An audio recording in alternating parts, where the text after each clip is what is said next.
আল্লাহ পাকের দয়া অনুগ্রহ, আল্লাহ তাআলা নিজ কুদরতে, নিজ ক্ষমতায় দীর্ঘদিন মারকাজুজ জাইতুনের এই ইসলাহি মজলিস বন্ধ থাকার পরে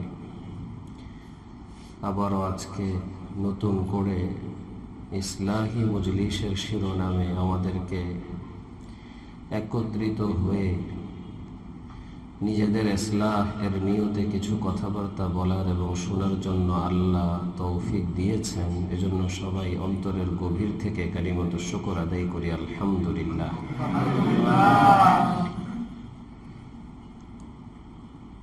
আমার আসলে ওয়াজ মাহফিল অনেক করি, সেখানে বয়ানের যে ধরন থাকে একটা পদ্ধতিতে আলোচনা করি, তো সেটা এই জায়গাটা এই পরিবেশের ভিতর আমার ওইভাবে চাইলেও আমি আনতে পারি না। নামাজ পড়েছি এখানে, নামাজের পর থেকে বা নামাজের আগ থেকে, বরং যখন থেকে ইসলাহি মজলিস হবে সিদ্ধান্ত হয়ে গেছে তখন থেকে আমার ভিতরে একটা ভয় কাজ করে।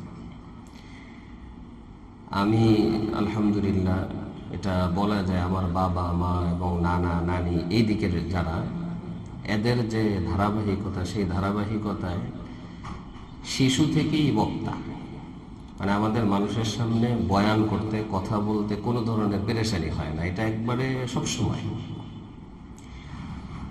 আল্লাহ পাকের দয়া মেহরবানি, মাদারীনগর মাদ্রাসায় আমি দাওরায়ে হাদিস পড়েছি, শরহে জামি থেকে দাওরা পর্যন্ত ওখানে পড়েছি।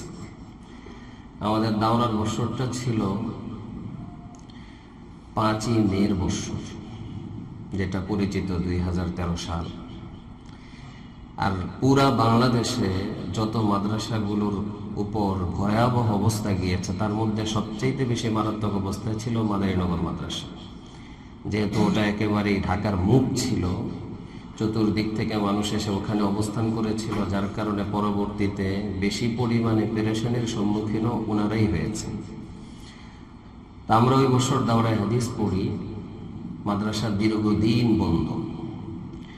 তা আমি মাঝে দিয়ে প্রায় 1-1.5 সপ্তাহের মতো উজানিতে গিয়ে ওখানেও দাওরাতে কিছুদিন ঘন্টা করেছি।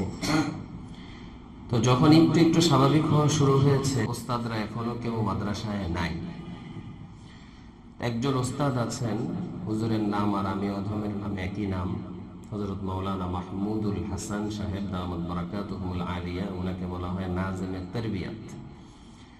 তো হুজুর বললেন দাওরায়ে হাদিসের কোনো একটা ছাত্রকে আজকে জুমার বয়ানটা করতে বলো। তো যেই ছেলেটা মুয়াজ্জিন, আজান দিত, সে নিচের দিকে পড়তো, সে আবার আমাকে অনেক ভালোবাসতো, উজানির কাছাকাছি বাড়ি। তা আমাকে এসে বলতেছে, মাহমুদ ভাই আপনি বয়ান করতে হবে। আমি বললাম উজানি মাদ্রাসা, মাদারীনগর মাদ্রাসায় মসজিদের মধ্যে বয়ান, আবার একেবারে আজান হয়ে গেছে, এখন কোনো প্রস্তুতি নেই, কিছুই নেই। তো বলতেছে নাজিমে তারবিয়াত সাহেব হুজুর বলছেন পারবেন ইনশাআল্লাহ, চলেন।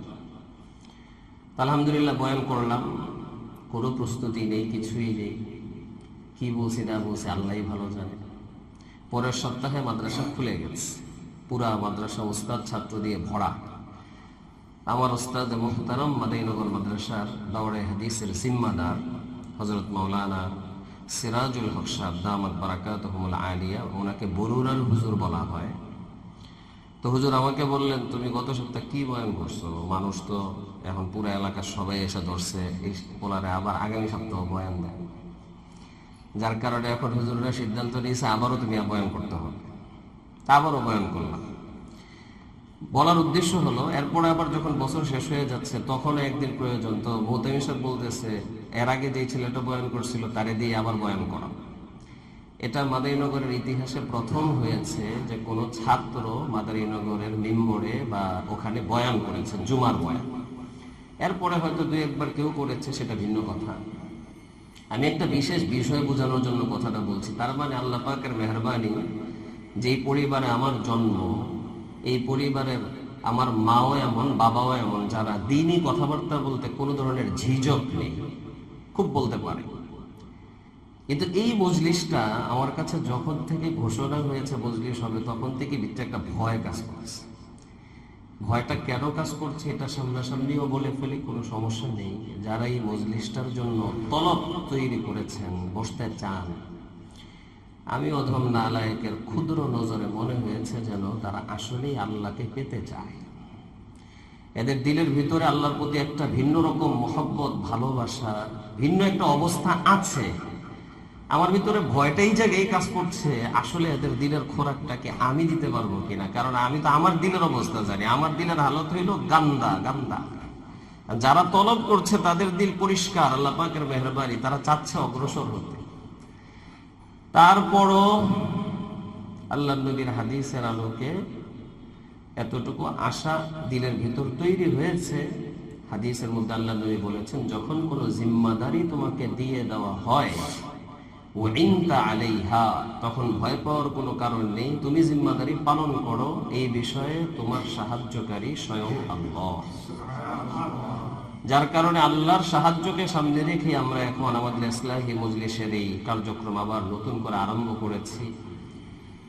এই ক্ষেত্রে হাদিস হলো এটা, আস-সাইয়ু মিন্না ওয়াল ইতমামু মিনাল্লাহ, চেষ্টা করা আমাদের কাজ, পূর্ণ করা আল্লাহর কাজ। আমরা আমাদের হাঁটাটা শুরু করে দিলাম, ইনশাআল্লাহ এটা চূড়ান্ত পর্যায়ে পৌঁছায় দিবেন আল্লাহ। ছোটকালে বাচ্চা যখন মাত্র হাঁটি হাঁটি পা পা পা পা 9 মাস 10 মাস বয়স, তো বাবা মা তো তাকে বসায় রাখে না। যোগ্য বাবা মা তাকে দূর থেকে বিভিন্ন ভাবে হাঁটানোর চেষ্টা করে। তো মজার মজার কথা বলে, আসো আসো আসো, হাঁটি হাঁটি পা পা পা পা। তো উঠে একটু হাঁটতে চায়, 1 কদম 2 কদম যখন চলে হুট করে বেড়ে যায়। তো যখন পড়ে, ও যদি 100 কিলোমিটার বেগে নিচের দিকে পড়তে থাকে, ওর বাবা মা 500 কিলোমিটার বেগে হাত বাড়ায় তারা আবার কোলে উঠে। আমাদের কাজও এটা, আমরা আল্লাহর রহমতের দিকে হাঁটা শুরু করলাম আর কি, আল্লাহরে পাওয়ার জন্য একটা দৌড়ঝাঁপ শুরু করলাম। এখনো ওই শিশু বাচ্চাদের মতো 1 পাও 2 পাও চলবো, আবার পড়ে যাব, আবার চলবো, আবার পড়ে যাব। কিন্তু ভয়ের কারণ নাই। বাবা মার ভিতর আল্লাহ যতটুকু দয়া দান করেছেন, আল্লাহর কাছে যেই দয়া, সেটার তুলনায় বাবা মার দয়া তো কিছুই না। যদি আমরা পড়তেও চাই, ইনশাআল্লাহ আল্লাহ দয়া করেই আমাদেরকে নিজ কুদরতে আল্লাহর রহমতে কোলে উঠায় নেয়। এজন্য আমরা আমাদের চেষ্টাটা করে যাই, এটাই হলো মূল কথা। হাদিসের মধ্যে আসছে, আল্লাহ নবী বলেন, বান্দা যখন আল্লাহর দিকে 1 বিঘত অগ্রসর হয়, আল্লাহ তখন বান্দার দিকে 1 হাত অগ্রসর হয়। বান্দা যখন আল্লাহর দিকে 1 হাত অগ্রসর হয়, আল্লাহ তখন বান্দার দিকে 2 হাত অগ্রসর হয়। বান্দা যখন আল্লাহর দিকে হেঁটে হেঁটে অগ্রসর হয়, হাদিসে আসছে, আল্লাহ তখন বান্দার দিকে দৌড়ায় দৌড়ায় অগ্রসর। এজন্য আমাদের কাজ হলো শুরু করে দেওয়ার। এই মজলিসটার নাম ইসলাহি মজলিস। এই আগে এটার মর্ম বুঝতে হবে, ইসলাহি মজলিস মানে কি। যদি আমি মজলিসের নাম কি কারণে দেওয়া হলো, এটার কাজ কি, এটা সঠিকভাবে বুঝি, তাহলে এই মজলিস থেকে আমি সঠিকভাবে উপকৃত হতে পারবো। আর যদি এটার মর্ম না বুঝি, এটাকে একটা ওই গতানুগতিক মাহফিলের মতোই মনে করলাম, তাহলে সঠিকভাবে এটার মর্ম বুঝে আসবে না।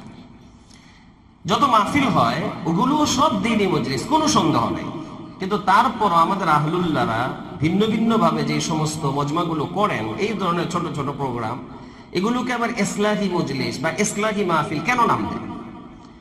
এটা বাস্তবতা এটাই, এটা আমরা স্বীকার করি আর না করি, গতানুগতিক মাহফিলগুলোতে আসলে মাহফিলই হয়, সেখানে ওই ফায়দাটা অতটুকু হয় না যতটুকু এই ধরনের মজলিসগুলোর দ্বারা হয়। মাহফিল মানে একটা জমায়েত, অনেক মানুষ একসাথে হয়েছে, একটা সমাবেশ হয়েছে, বাস মাহফিল হয়ে গেছে। সেখানে দিনই কথা হবে, ঠিক আছে, কিন্তু ওই ফায়দাটা হবে না যেটা ইসলাহি মজলিসগুলোর দ্বারা হয়। ইসলাহি মজলিস, যদিও এটাকে বাংলা ভাষায় ব্যবহার করা হচ্ছে, কিন্তু দুটোটা শব্দই আরবি। মাজলিস এটাও আরবি, ইসলাহ এটাও আরবি। ইসলাহ আরবি শব্দ, কোরআনে জায়গায় জায়গায় আল্লাহ এই ইসলাহ শব্দটা ব্যবহার করেছেন। আরবিতে ইসলাহ শব্দটা ব্যবহার হয় জিদ্দুল ফাসাদ, ফাসাদের বিপরীতে, ইফসাদের বিপরীতে, কোন জিনিস নষ্ট করা, ওটার বিপরীতে ইসলাহ শব্দ ব্যবহার হয় কোন জিনিস ঠিক করা।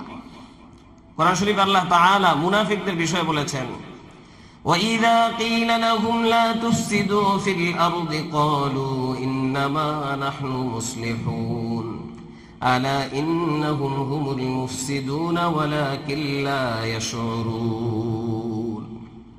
তাদেরকে যখন বলা হয় ওয়াইদা কিলা লাকুম লা তুফসিদু ফিল আরদ, তোমরা জমিনের ভিতর ফাসাদ তৈরি করো না, বিশৃঙ্খলা তৈরি করো না, জমিনটা নষ্ট করো না, তো তারা তখন বলে ইন্নামা নাহনু মুসলিহুন, কিসের আমরা ফাসাদ তৈরি করি, আমরা তো জমিনদারও ঠিক করি, আমরা তো মুসলিহ, মানুষটা ঠিক করি। আল্লাহ বলেন আলা ইন্নাহুম হুমুল মুফসিদুন ওয়ালাকিন লা ইয়াশউরুন, জেনে রাখো তারাই আসলে ফাসাদ তৈরিকারী, কিন্তু তারা নিজেরাও বলতে পারে না তারা যে ফাসাদ তৈরিকারী।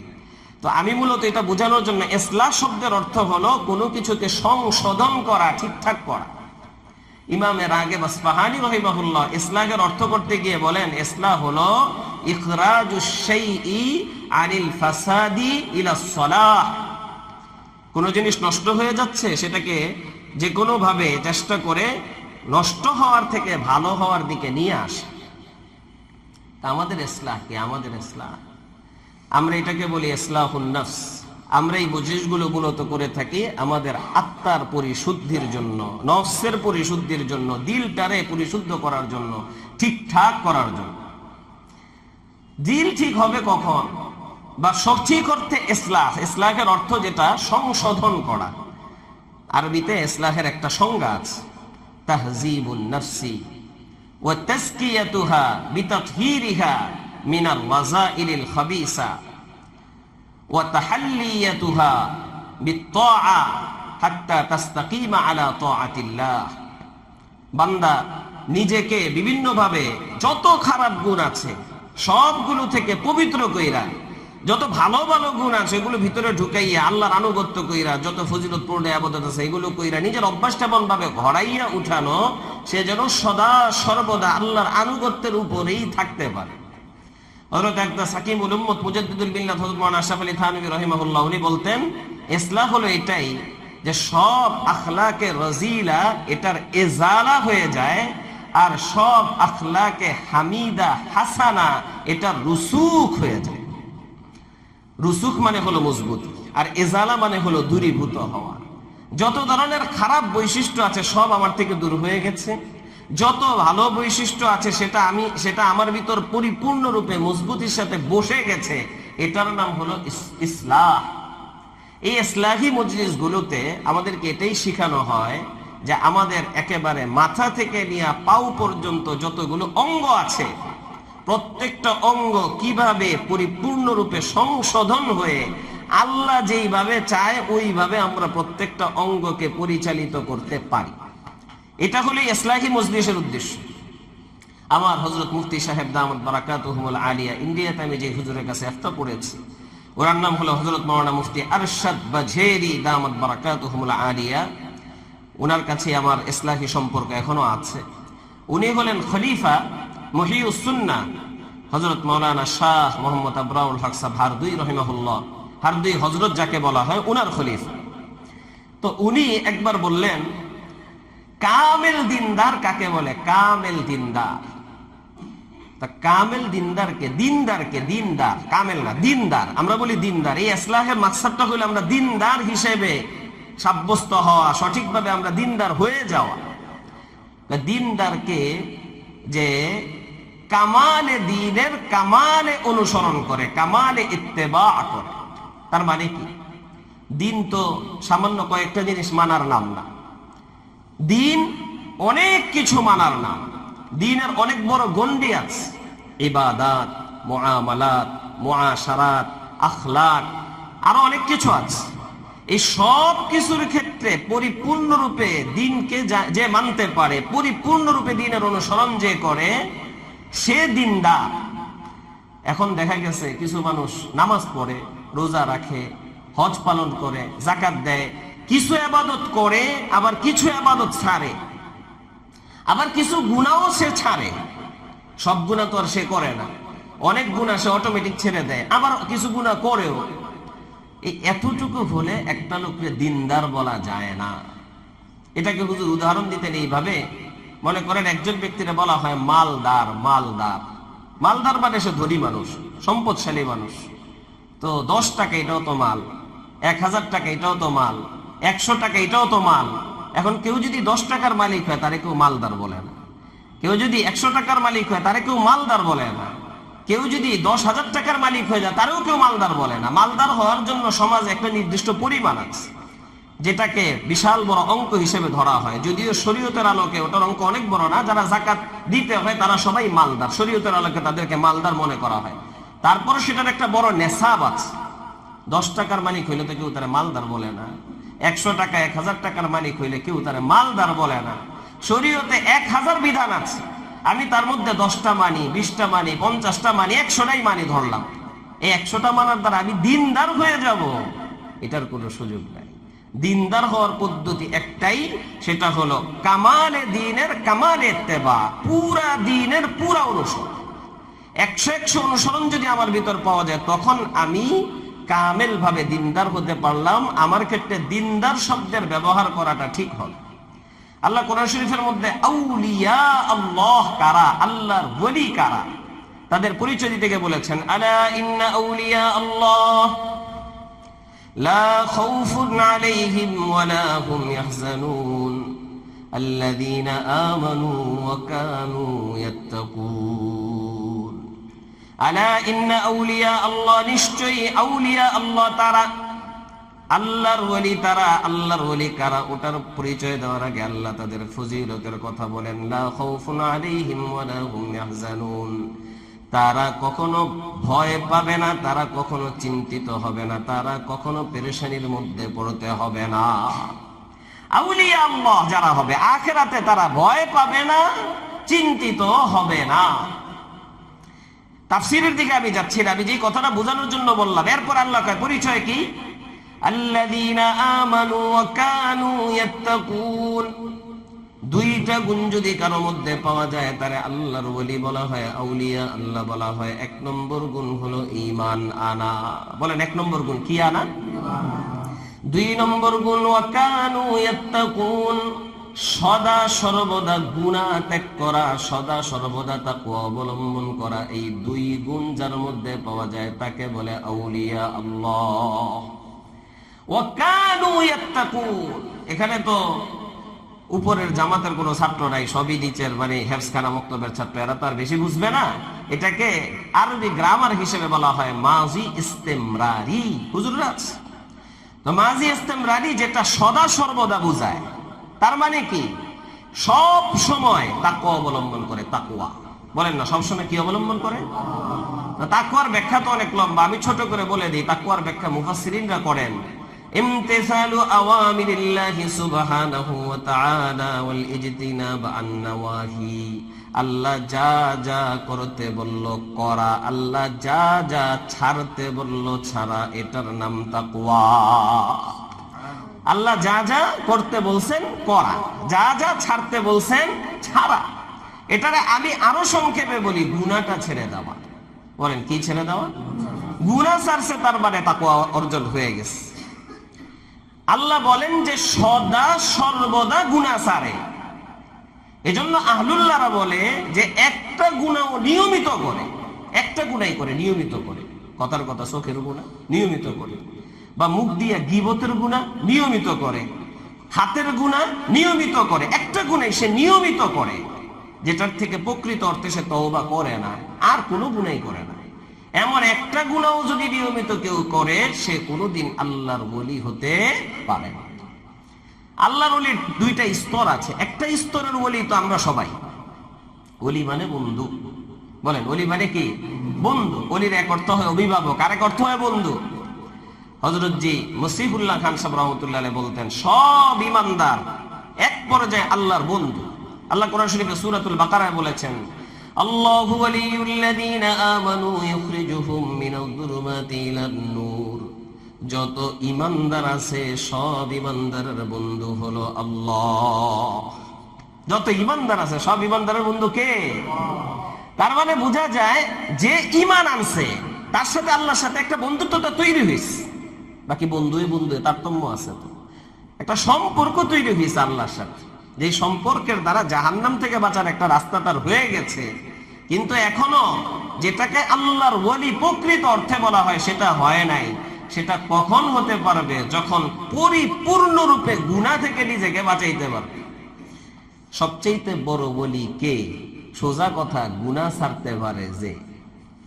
আমাদের মাপকাঠি, ওলির মাপকাঠি হইল যে তাহাজ্জুদ পড়ে, যে ইশরাক পড়ে, যে আওয়াবিন পড়ে, যে চাষ্ট পড়ে এবং খুব বেশি বেশি জিকির করে, মানুষের সামনে খুব বেশি এটা প্রকাশ পায় যে সে অনেক বড় দিনদার, অনেক বড় সুন্নতের মুত্তাবি, এটা সেটা বহুত কিছু। এগুলো কোনোটাই আল্লাহর ওলি হওয়ার মাপকাঠি নয়। আল্লাহর ওলি হওয়ার মাপকাঠি একটাই, সেটা হলো গুনাহ ছেড়ে দেওয়া। বলেন, কি ছেড়ে দেওয়া? হাদিসের মধ্যে আছে, আল্লাহর নবী বলেন, ইত্তাকিল মাহারিমা তাকুন্না আবাদান নাস। আমি নবী তোমারে সার্টিফিকেট দিলাম, যদি খালি গুনাহটা তুমি ছাড়তে পারো, পৃথিবীতে সবচেয়ে বড় ইবাদত গুজার বান্দা তুমি। খালি গুনাহটা ছাড়তে পারলে আমি ঘোষণা দিলাম সবচেয়ে বড় ইবাদত গুজার তুমি। তাহাজ্জুদের কথা বলে নাই, ইশরাকের কথা বলে নাই, আওয়াবিনের কথা বলে নাই, চাষ্টের কথা বলে নাই, বেশি বেশি জিকিরের কথাও বলে নাই। ওগুলো কি দিনদারি না? ওগুলোও দিনদারি। বাকি ওগুলো দিয়ে একজন মানুষকে দিনদার বলা যাবে না, যে ওগুলোও করে আবার গুনাহও করে। কিন্তু ওগুলো কিচ্ছু করে না, মনে করেন কথার কথা তাহাজ্জুদ পড়ে না, ইশরাক পড়ে না, আওয়াবিন পড়ে না, চাষ্ট পড়ে না, নফল জিকির আজকার গুলো করে না, কিন্তু এই বান্দা একটা গুনাহও করে না। ফরজ ঠিক মতো পালন করে, ওয়াজিব ঠিক মতো পালন করে, সুন্নতে মুআক্কাদা ঠিক মতো পালন করে, আর এক রাকাত নফল নামাজও পড়ে না, কিন্তু একটা গুনাহ জীবনে করে না। নিশ্চিত ভাবে আল্লাহর ওলি। কিন্তু এগুলোর জন্য সহায়ক হবে ওই জিকির, ওই নফল ইবাদত। যখন ওগুলো করতে থাকবে তখন বান্দা ইবাদতের উপর অটল থাকাটা সহজ হয়ে যাবে। আমি আজকে বিশেষভাবে যেই বিষয়টা আপনাদের সামনে আলোচনা করতে চাচ্ছি, যেহেতু আমাদের ইসলাহের একটা সফর আরম্ভ হয়েছে, আমিও চাই আমাকে সংশোধন করি, আপনারাও চান আপনাদেরকে সংশোধন করার জন্য। সবাই মিলা একত্রিত হইয়া আমরা নিজেদেরকে সংশোধনই করতে চাই। তো মূল সংশোধন তো হইল নিজের দিলটারে সংশোধন করা। কিন্তু দিল সংশোধন করার আগে অনেক কাজ আছে, অনেক পর্ব আছে। পাকিস্তানের একজন বড় মানের বুজুর্গ ছিলেন, ওয়াইজও কি বলবো, পুরা বিশ্ববিখ্যাত বুজুর্গ পীর জুলফিকার আহমদ নকশবন্দি রহমতুল্লাহ আলাইহি কিছুদিন আগে মারা গেছে। হুজুর খুব সুন্দর একটা কথা বলছে, আল্লাহ তাআলা 4 ধরনের জিনিস তৈরি করেছে। বলেন, কয় ধরনের? এগুলোকে উর্দুতে বা ফার্সিতে বললে এইভাবে বলে, জামাদাত, নাবাতাত, হাইওয়ানাত, ইনসান বা ইনসান, ইনসানিয়াত। এরকম জামাদাত, হাইওয়ানাত, জামাদাত, নাবাতাত, হাইওয়ান, ইনসান, এই 4 ধরনের জিনিস আল্লাহ তৈরি করেছে। জামাদাত, যার অর্থ হলো জড় পদার্থ। এই যে আমরা যেখানে বসে আছি এগুলো সবই জড় পদার্থ। যা দেখতেছেন সব জড় পদার্থ, যেগুলো এক জায়গা থেকে আরেক জায়গায় লড়াচড়াও করতে পারে না, মানে কোনো কিছু। এরা পাথর, তারপরে পাহাড়, জমিন, যাই দেখি আমরা, এগুলো বেশিরভাগই জড় পদার্থ। এরপরে হলো নাবাতাত। নাবাতাত হলো উদ্ভিদ, বিভিন্ন তরুলতা, ঘাস গাছারি যা যা আছে, যেগুলোকে এক জায়গায় লাগাই দিল, ওটা আস্তে আস্তে উপরের দিকে উঠতে থাকে। এরপরে হলো হাইওয়ান, পশু পাখি যা আমরা দেখি, এগুলো এক জায়গা থেকে আরেক জায়গায় যাতায়াত করতে পারে। এরপরের ধাপে হলো ইনসান। উনি বলেন এই 4 ধরনের ব্যক্তিরা আল্লাহ কেন তৈরি করেছেন, উলামারা এখানে একটা বড় সূক্ষ্ম কথা বলেছে, যেটাকে আরবিতে নুকতা বলে। এগুলো প্রত্যেকটার শুরু অক্ষরে এটার কি কাজ বা এটার কি বৈশিষ্ট্য, এটার একটা পরিচয় দেওয়া হয়েছে। জামাদাত, জড় পদার্থ, যেটা ফার্সিতে বা আরবিতেও এটার ব্যবহার হয়, উর্দুতেও ব্যবহার হয়। জামাদাত, যেটার প্রথম অক্ষরটা হলো জিম। জিম, জিম দ্বারা উদ্দেশ্য হলো জাসামাত। জাসামাত মানে হলো যার শরীর আছে, শুধু এতটুকুই তার ক্ষমতা, এর চেয়ে বেশি কোনো ক্ষমতা নাই। তারে তৈরি করা হয়েছে, তার শরীর আছে, কিন্তু সে এক জায়গা থেকে আরেক জায়গায় যেতেও পারেন, এটা বাড়েও না, কিছুই না, যেমনি আছে ওই পদ্ধতিতেই আছে, অতটুকু একটা শরীর তার আছে, একটা গঠন তার আছে। এরপরের ধাপে হলো নাবাতাত, উদ্ভিদ, যেটা শুধু শরীর আছে এতটুকু নয়, শরীর তো আছেই, তার পাশাপাশি এটা আস্তে আস্তে বড় হয়। যদি এটাকে জমিনের নিচে পুঁতে দেওয়া হয়, একটা চারা রাখা হয়, আস্তে আস্তে গাছ হয়। যদি ফসল করা হয়, বীজ দেওয়া হইলে সেটা আস্তে আস্তে ফসলে পরিণত হয়, মানে উপরের দিকে উঠতে থাকে। আর হাইওয়ান যে তার শরীরও আছে, আবার বড় হয়, আরো একটা অতিরিক্ত যোগ্যতা তার আছে। সেটা কি? সে এক জায়গা থেকে আরেক জায়গায় চলাফেরাও করতে পারে, আসা যাওয়া করতে পারে। গরু, ছাগল, হাঁস, মুরগি, ভেড়া, যত পশু আছে সব এক জায়গা থেকে আরেক জায়গায় আসা যাওয়া করতে পারে। প্রত্যেক পরে মানে যেটা নিচের, ওটার যোগ্যতাটা উপরেরটার মধ্যে পাওয়া যায়, কিন্তু উপরেরটার যোগ্যতা নিচেরটার মধ্যে পাওয়া যায়। ইনসানকে ইনসান হইল যে মানুষ, বাহ্যিকভাবে তারে বলা হয় হায়ওয়ানে নাতিক। এটা আমাদের মান্তিকি ভাষায়, মাদ্রাসায় মান্তিক পড়ানো হয়। যারা এটা ফালাসেফারা তারা বলেন হায়ওয়ানে নাতিক, মানে এমন একটা পশু যেই পশু কথা বলতে পারে। দুনিয়ার অন্যান্য পশু কথা বলতে পারে না, কিন্তু মানুষ কি বলতে পারে? কথা বলতে পারে। তিনি বলেন এই জায়গায় কথা বলতে পারে, এই পরিচয়টা না দিয়ে আরেকটা পরিচয় দিতে হবে। সেটা কি? মাওলানা রুম রাহমাতুল্লাহ আলাইহি বলেন, হায়ওয়ানে নাতিক না বইলা বলো ইনসানের নাম হলো হায়ওয়ানে আশিক। বলেন ইনসানের নাম কি? হায়ওয়ানে আশিক। অন্যান্য যত পশু আছে ওগুলোর ভিতরে ইশক, আল্লাহর মহব্বত আর ভালোবাসার যোগ্যতা আল্লাহ তাদেরকে দেন নাই, কিন্তু ইনসান এমন একটা প্রাণী বা এমন একটা হায়ওয়ান যার দিলের ভিতরে আল্লাহ তাআলা আল্লাহকে ভালোবাসার যোগ্যতা দিয়ে দিয়েছে। এই প্রত্যেকটার নামের শুরুতেই পরিচয় দেওয়া আছে। তার কি কাজ? সব সময় নিচেরটা উপরেরটার জন্য কোরবান হয়। এজন্য আল্লাহ এরকমই সিস্টেম করছেন, যেটা জামাদাত জড় পদার্থ ওটা নাবাতাতের জন্য কোরবান হয়, নিজেরা শেষ করে দেয়, বিলীন করে দেয়। জমিনের ভিতরে আপনি ফসল করবেন, ফসল করার জন্য সেখানে হাল চাষ করা হয়, কি পরিমাণে কষ্ট দেওয়া হয় জমিনটারে, এক জায়গা থেকে আরেক জায়গায় নাঙ্গল চালানো হয়, একেবারে উলট পালট কইরা একেবারে মনে হয় তার শরীরটারে সিরা ভাইরা বরবাদ করে দিয়েছে। কেন? ওখানে বীজ বপন করা হবে। কেন? এখানে নাবাতাত উদ্ভিদ হবে, উদ্ভিদ যেগুলোর আরেকটু পাওয়ার বেশি, যারা উপরের দিকে উঠতে পারে। আর নাবাতাত যেটা আছে, উদ্ভিদ যাই হোক, ওটা ঘাস হোক বা ফসল হোক বা অন্য কিছু হোক, সেটার চাইতে আরো উপরের ধাপেরটা হলো হায়ওয়ানাত, যাদের জীবন আছে, পশু প্রাণী। এগুলো ওই নাবাতাত আবার পশুর জন্য কোরবান হয়। দেখা যায় খের কেটে কেটে একটা পশুরে খাওয়ানো হয়, ঘাস কেটে কেটে খাওয়ানো হয়, গাছের পাতা ছিঁড়ে ছিঁড়ে খাওয়ানো হয়, মানে এগুলো একটা এর চাইতে উপরেরটার জন্য কোরবান হচ্ছে। আর হায়ওয়ানাত যেগুলো, হায়ওয়ানাত পশু, এবার পাখি বলেন, পশু বলেন, যাই বলেন, ওগুলো আবার দেখা যায় এর থেকে উপরের দাবি ইনসান যে আছে, মানুষ, এদের জন্য নিজেরা কোরবান করে দেয়। মানুষের জন্য একটা গরুরে কোরবানি করে দেওয়া হয়, একটা ছাগলরে কোরবানি করে দেওয়া, একটা মুরগিরে জবাই করে দেওয়া হয়, একটা পাখিরে জবাই করা হয়, আরো কত রকমের কিছু, সব আল্লাহ মানুষের জন্য তৈরি করছে। তাইলে তো বোঝা যায় মানুষ এর চেয়ে তো উপরের কারো জন্য নিজের কোরবান করতে হবে। সেটাকে, সেটা হলো আল্লাহর জন্য। সেটা কার জন্য বলেন তো? আল্লাহর জন্য। সব কিছু মানুষের জন্য যেহেতু করা হয়েছে, তাহলে মানুষ আল্লাহর জন্য হবে। এই জন্য হাদিসে আল্লাহ নবী বলে দিয়েছেন, ইন্নামাদ দুনিয়া খুলিকাত লাকুম ওয়া ইন্নাকুম খুলিকতুম লিল আখিরাহ। ভালো করে মনে রাখবা, দুনিয়ার প্রত্যেকটা সৃষ্টি আমি তৈরি করেছি তোমাদের খেদমতের জন্য, তোমাদের উপকারের জন্য, তোমাদের উপর কোরবান হয়ে যাওয়ার জন্য। আর তোমাদেরকে তৈরি করেছি আমি আল্লাহর উপর কোরবান হয়ে যাওয়ার জন্য। দিলের ভিতরে যদি ইশক আর মহব্বত আল্লাহটা তৈরি হয়, তাইলেই সে আসল মানুষ হয়, যেই কারণে আল্লাহ তারা মানুষ বানাইছে। আর যদি ওটা না থাকে, তাহলে আর সে মানুষ হিসেবে থাকে না, তখন তার ভিন্ন কিছু হয়ে যায়, সে তো ওই পশুই থাকে। তখন দিলের ইশক আর মহব্বত আল্লাহ ফেরেশতাদেরকেও দেয়, যার কারণে মানুষের মাকাম আল্লাহ ফেরেশতাদের থেকেও বাড়ায় দিচ্ছে।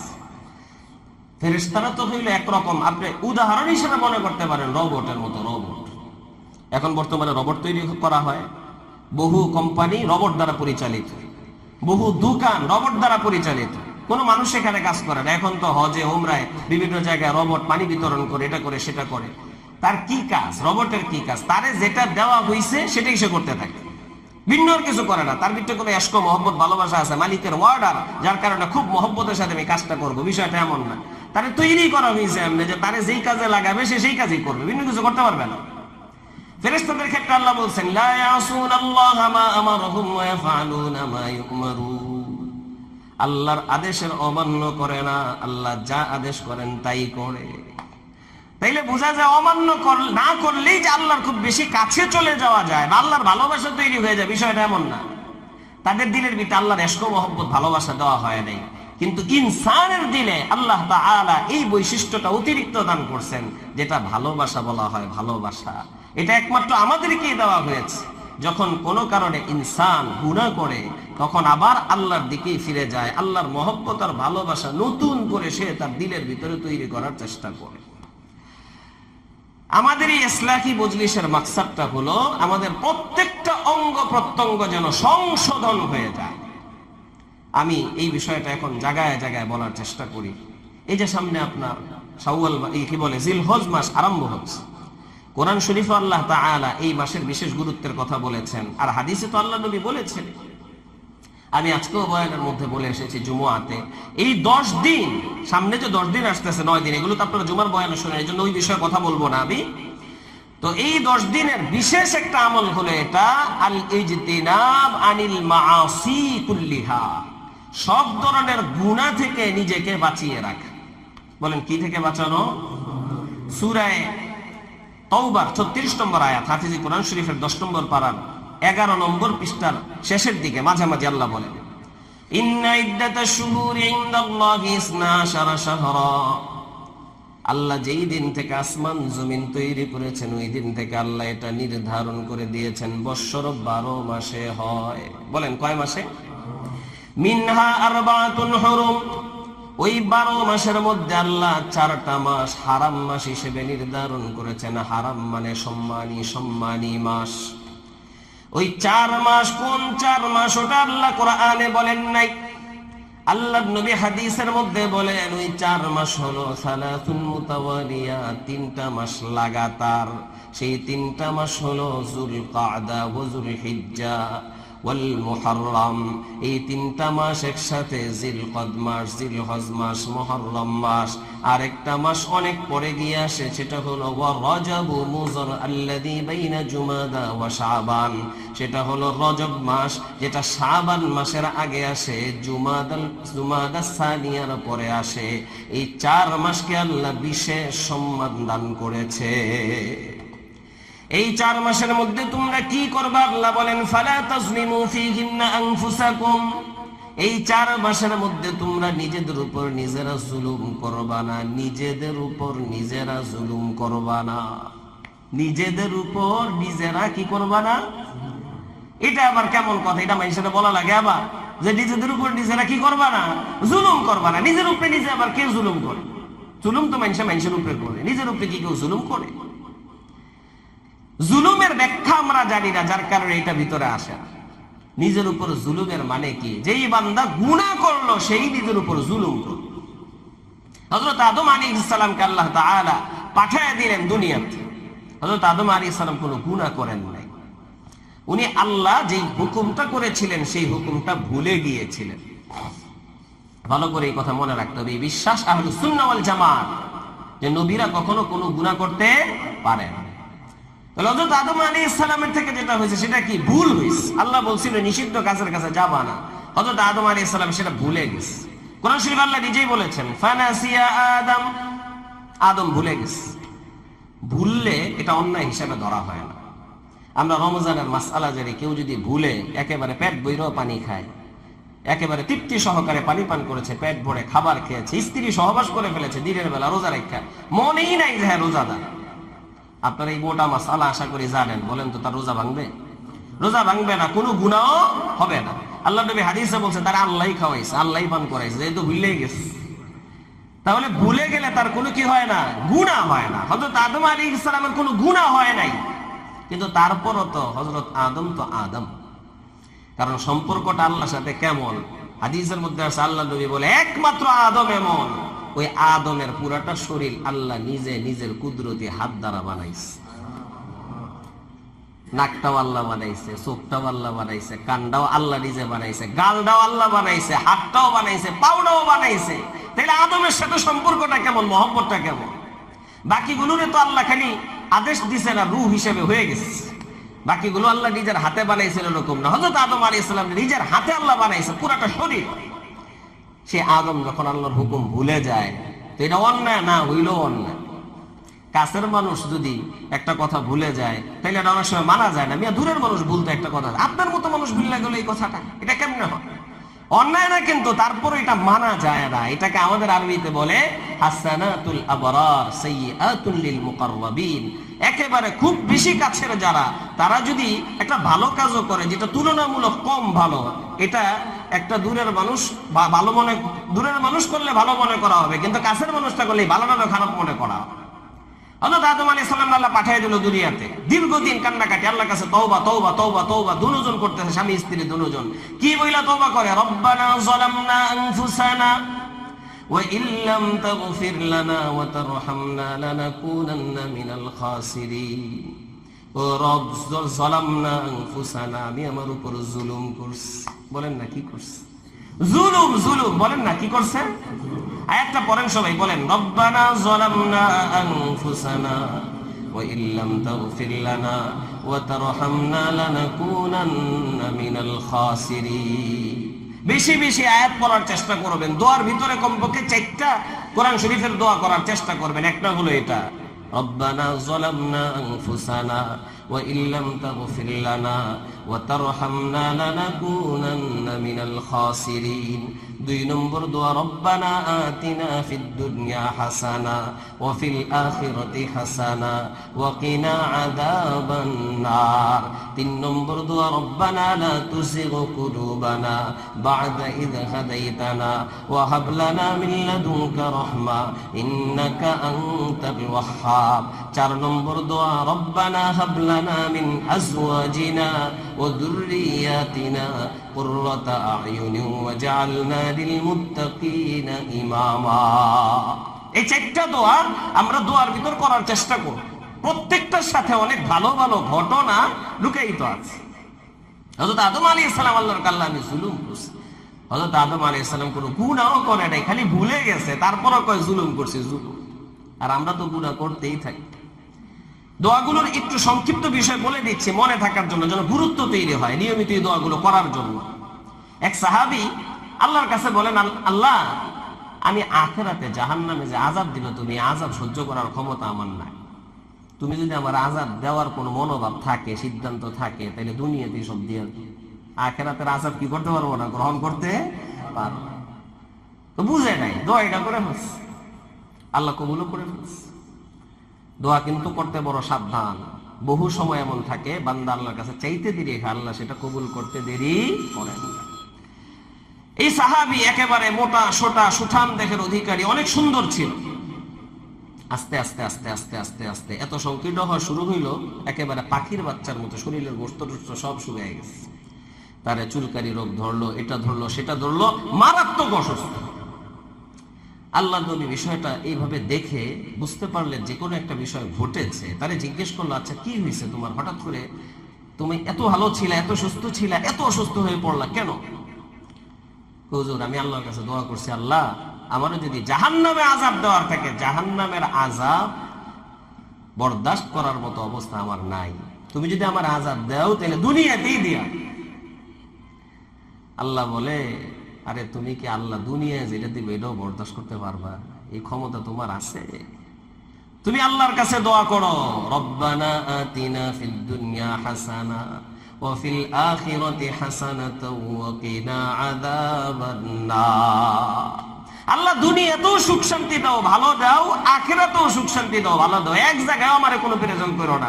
দুনিয়াতেও আল্লাহ তুমি আমার সুখ শান্তির জিন্দেগি দান করো, আখিরাতেও তুমি আমাকে জান্নাতে সবচেয়ে উঁচু মাকামটা দিয়া দাও। দুনো জায়গায় এটা চাও। এবার এই সাহাবী আল্লাহ নবীর কথা অনুযায়ী এটা দিয়ে দোয়া শুরু করলো, দোয়া শুরু করলো, করতে করতে এবার আবার আগের মতো পরিপূর্ণরূপে সুস্থ হয়ে গেছে, ভালো হয়ে গেছে। এই দোয়ার বৈশিষ্ট্য হলো এটা, দুনিয়াতেও আল্লাহর কাছে ভালো চাইলাম, আখিরাতেও ভালো চাইলাম। তাফসীরের ভিতর অনেক কথা আছে, সেগুলো বলছি না। আমরা অনেক সময় বলি, আল্লাহ তুমি বিপদ দিলে দাও, কিন্তু ধৈর্য ধরার তৌফিক দিও। এই দোয়া কিন্তু বেশি ভালো দোয়া না, এটা খারাপ দোয়া। একজন দোয়া করছে, আল্লাহ আমার সবর ধৈর্য ধরার তৌফিক দাও। আল্লাহ নবী বলতেছেন, এত বিপদ দেখে আনতেছে, ধৈর্য তো তখন ধরবে যখন তার কি হবে, বিপদ আসে। এজন্য সবরের দোয়াটা করতে একটু সাবধান। ইমানদারের বৈশিষ্ট্য হলো শুকর সবর দুটোটাই একসাথে সে করবে। বাকি সবরটা তখন করবে যখন আল্লাহ না করুক বিপদ তার কাছে চলে আসে। বাকি সে বিপদ আসার জন্য আল্লাহর কাছে দোয়া করবো না যে আল্লাহ বিপদ দিলে দাও, কিন্তু ধৈর্য ধরার কি দিও, তৌফিক দিও, এমন দোয়া করবে না। তাইলে অনেক সময় দেখা যাবে উল্টা হয়ে যাবে, পেরেশানির কারণ হয়ে যাবে, বিপদ তো আসবে, সে ধৈর্য আর ধরতে পারবে না। আর 3 নম্বর দোয়া যেটা বললাম, রব্বানা লা তুযিগ কুলুবানা বা'দা ইয হাদাইতানা, এটার অর্থ হলো আল্লাহ আমারে হেদায়েত দেওয়ার পরে আমারে আবার তুমি বক্র করে দিও না। অনেক মানুষ এমন দেখেছি, চলতে চলতে চলতে চলতে, হাদিসে আসছে আল্লাহ নবী বলছে একবারে এই তো জান্নাতে ঢুকে যাইবো আর এক হাত বাকি, কিন্তু ওই সময় এমন একটা কাজ করে ফেলে একবারে ওটা তারা নিয়ে জাহান্নামের অতল গভীরে নিক্ষেপ করে। আবার অনেকে আছে এত সৌভাগ্যবান, জাহান্নামের কাজ করতে করতে করতে করতে একেবারে জাহান্নামের দ্বার প্রান্তে চলে যায়, এখন পরে যাবে আর ওই সময় আল্লাহ তাআলা তারে দিয়ে এমন একটা কাজ করায় দেয়, সে একেবারে জান্নাতের উঁচু মাকাম পেয়ে যায়। এজন্য আমি খুব ইবাদত বন্দেগী করতেছি, ভালো আছি, দিনের উপরে আছি, তার মানে এটা তো সবসময় থাকবে, এটার কোনো গ্যারান্টি নাই। হযরত আবু বকর রাদিয়াল্লাহু তাআলা আনহু নামাজের পর নিয়মিত এই দোয়া করতেন, রব্বানা লা তুযিগ কুলুবানা বা'দা ইয হাদাইতানা ওয়া হাব লানা মিন লাদুনকা রাহমাতান ইন্নাকা আনতাল ওয়াহ্হাব। আল্লাহ, আমি যেই তুমি আমার যে হেদায়েত দিয়েছো এটার উপরে তুমি অটল অবিচল রাখো, অন্তরটা বাঁকা করে দিও না, আবার তুমি তো দাতা।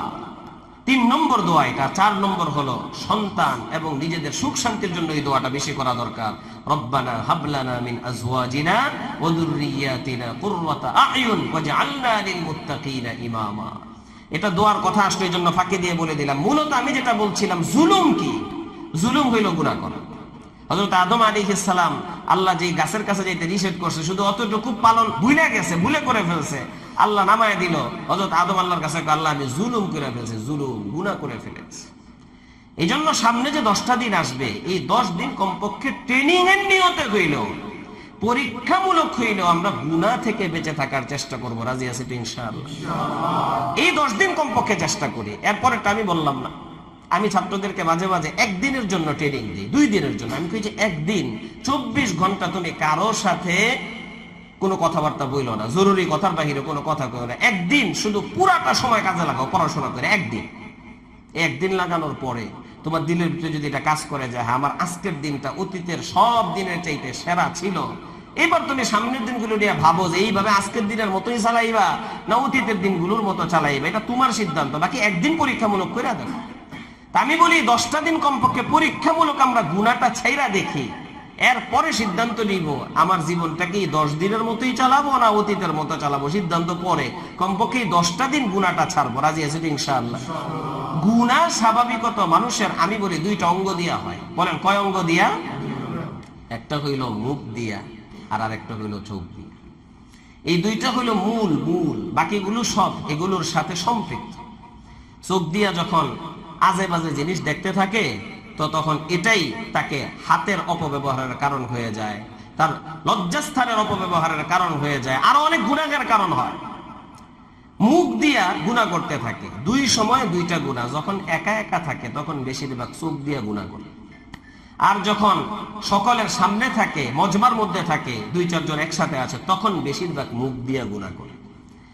কারণ সবার সামনে থাকলে তো চোখের গুনাহ এত সহজ না করা, মোবাইলও আজে বাজে জিনিস দেখতে পারে না, একটা বেগানা নারীর দিকে তাকাইতে পারে না। কিন্তু যখন একা একা হয়ে যায় তখন চোখের গুনাহটা বেশি হয়, তখন তো আর মুখ দিয়ে কোনো গুনাহ নাই, কারোর সাথে কথা বলার তো সুযোগ নাই। বিশেষভাবে আমি মুখের গুনার বিষয়ে মানুষকে খুব বেশি গুরুত্বের সাথে বলি যে এই গুনাহটা পরিহার করার চেষ্টা করবে, এটা বড় ভয়াবহ। আমি আপনাদের সামনে কালামে পাকের যে আয়াত পড়েছি, এটা সূরা কফের 17 নম্বর আয়াতের কিছু অংশ আর 18 নম্বর আয়াত। আল্লাহ বলেন, আনিল ইয়ামিনি ওয়া আনিশ শিমালি কাঈদ মা ইয়ালফিযু মিন কাওলিন ইল্লা লাদাইহি রাকীবুন আতীদ। বান্দার ডানে বামে 2 জন বসা, মা ইয়ালফিযু মিন কাওলিন ইল্লা লাদাইহি রাকীবুন আতীদ। বান্দা জবান দিয়ে কোনো কিছু উচ্চারণ করতে দেরি হয় না, বান্দা জবান দিয়ে কোনো কিছু উচ্চারণ করতে দেরি হলেও ওই 2 ফেরেশতা তাদের আমলনামায় বান্দার এই কথাগুলোকে উঠাইতে দেরি করে না। জবান দিয়ে যা বের হয় তাই, এমনকি তাফসীরের কিতাবের মধ্যে আছে সে যে এই জাতীয় শব্দগুলো করে যেগুলোর বাহ্যিক কোনো মর্ম নাই, সেটাও উঠায়। এগুলো এখন কিছুই আমরা বলতে পারবো না, কতদিন পর্যন্ত এইভাবে চলতে থাকবে। যেই দিন বালেগ হয়ে গেছে, আল্লাহ পাকের বিধান আমাদের উপর চলে আসছে যে এখন থেকে আল্লাহর প্রত্যেকটা হুকুম মেনে মেনে চলতে হবে, ওই দিন থেকে লেখা আরম্ভ হয়েছে। যেই দিন চোখ দুইটা বন্ধ হয়ে কবরের দিকে রওনা হবে, ওই দিন আমার বন্ধ হয়ে যাবে। এরপর হাসরের মাঠে আল্লাহ কবে যে দেখ তোর আমল নাম দিয়ে দিব আল্লাহ তাআলা। লম্বা কথা, এই মুখের ব্যবহার যতবার করছে ততবার লেখা হচ্ছে। ডানের ফেরেশতা ভালো গুলো লেখে, বামের ফেরেশতা খারাপ গুলো লিখতে থাকে। এই জবান দেখতে অনেক ছোট, দেখাও যায় না, কিন্তু এটার গুণাটা বিশাল। এজন্য আহলুল্লাহ বুজুর্গানে দ্বীন এবং আমাদের বড়রা বলেন জিরমুহু সগীর ও জুরমুহু কবীর। এটা দেখতে মনে হয় ছোট, কিন্তু এটার অন্যায়টা অনেক বড়। এজন্য হাদিসের মধ্যে আসছে, এটা তিরমিজি শরীফের 2616 নম্বর হাদিস। হাদিসের বর্ণনাকারী হযরত মুআজ বিন জাবাল রাদিয়াল্লাহু তাআলা, একটু লম্বা হাদিস। হযরত মুআজ বিন জাবাল বলেন, কুনতু মা'আন নবী সাল্লাল্লাহু আলাইহি ওয়াসাল্লাম ফি সাফার فأصبحت يوما قريبا منه ونحن نسير فقلت يا رسول الله أخبرني بعمل يدخلني الجنة ويباعدني من النار। হযরত মুআজ বিন জাবাল বলে, একবার আমি আল্লাহর নবীর সাথে সফরে ছিলাম। কেউ বলেন ওটা তাবুকের যুদ্ধের সময় ছিল অথবা অন্য কোনো যুদ্ধে ছিল। একদিন সকালে অনেক বেশি পরিমাণে বাতাস চলল, সব সাহাবারা আল্লাহর নবীর থেকে দূরে সরে গেল। আমি হযরত মুআজ বিন জাবাল আল্লাহর নবীর কাছাকাছি হলাম। নবীর কাছে পাইয়া জিজ্ঞেস করলাম, আখবিরনি বিআমালিন ইউদখিলুনিয়াল জান্নাহ ওয়া ইউবাইদুনি মিনান নার। নবী, আপনি আমার এমন একটা আমলের কথা বলে দেন যে আমলটা করার দ্বারা ওই আমল আমাকে জাহান্নাম থেকে দূরে সরায়া দিবে, ওই আমলটা আমাকে জান্নাতের মধ্যে ঢুকাইয়া দিবে।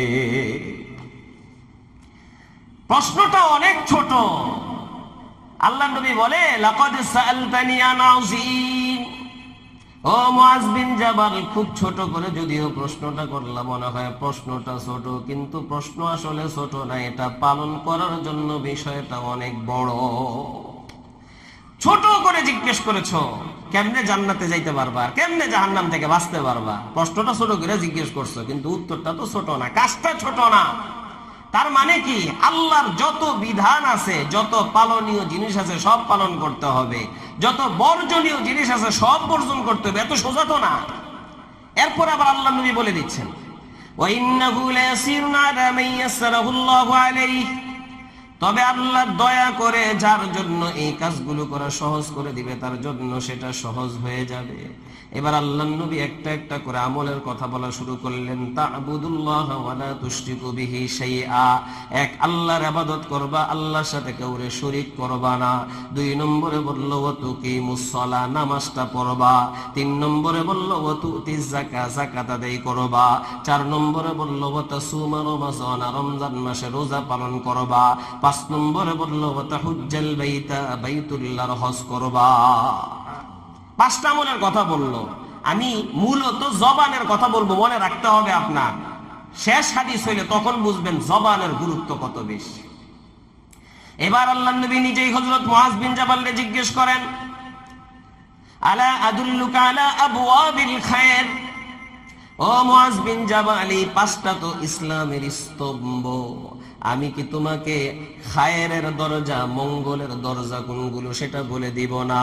মানে এমন কিছু আমলের কথা বলে দিব না যে আমলগুলো করলে তুমি মঙ্গলের দরজাটা পেয়ে যাবা, তুমি খায়ের আর ভালো যেই জায়গা আছে ওই জায়গার মধ্যে চলে যেতে পারবা। হযরত মুআজ বিন জাবাল বলে, নবী আপনি আমারে বলে দেন এটা।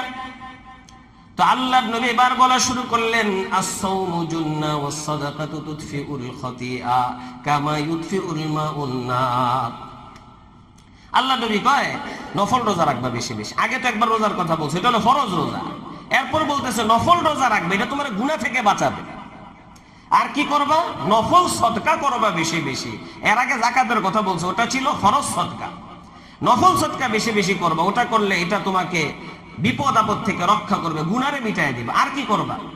ওয়াসালাতুর রাজুলি মিন জাওফিল লাইল, রাত যখন গভীর হয়ে যাবে তখন দাঁড়ায় দাঁড়ায় তাহাজ্জুদের নামাজ আদায় করবা। এরপরে আল্লাহর নবী আয়াত বলে শোনায়, তাতাজাফা জুনুবুহুম আনিল মাদাজি'i ইয়াদউনা রাব্বাহুম খাওফাও ওয়া তামাআ। ঈমানদারের বৈশিষ্ট্য হলো রাত্র যখন গভীর হয়ে যায় তার পিঠটারে সে বিছানার মধ্যে লাগায় রাখতে পারে না, ওই পিঠটারে সরাইয়া দাঁড়াইয়া মালিকের ইবাদত শুরু করে। কেন মালিকরে ডাকে? সে মালিকের যে আযাব আছে ওই আযাবরে ভয় করে, জান্নাতের নিয়ামতের আশা করে, এগুলো মনে করে সে মালিকরে ডাকার জন্য রাত্রে নামাজে দাঁড়ায়া যা। ইবাদত গুলি করবা, মোট 8টা আমল হইল। বলেন কয়টা? আগের 5টা আর এখনের কয়টা? 3টা।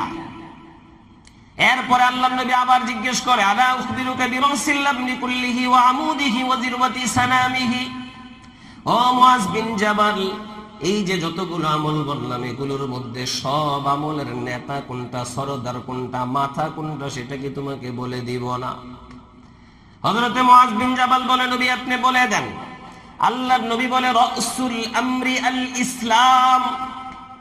যত ইবাদত আছে সবগুলোর মাথা হলো ইসলাম। ইসলাম মানে কি? মাথা ছাড়া যেমন শরীরের সব অঙ্গ প্রত্যঙ্গ গুলো বেকার, কোনো কাজে আসে না, ইসলাম ছাড়া যতগুলো ইবাদত তোমাকে বললাম এই ইবাদত গুলো কোনো কাজে আসবে না।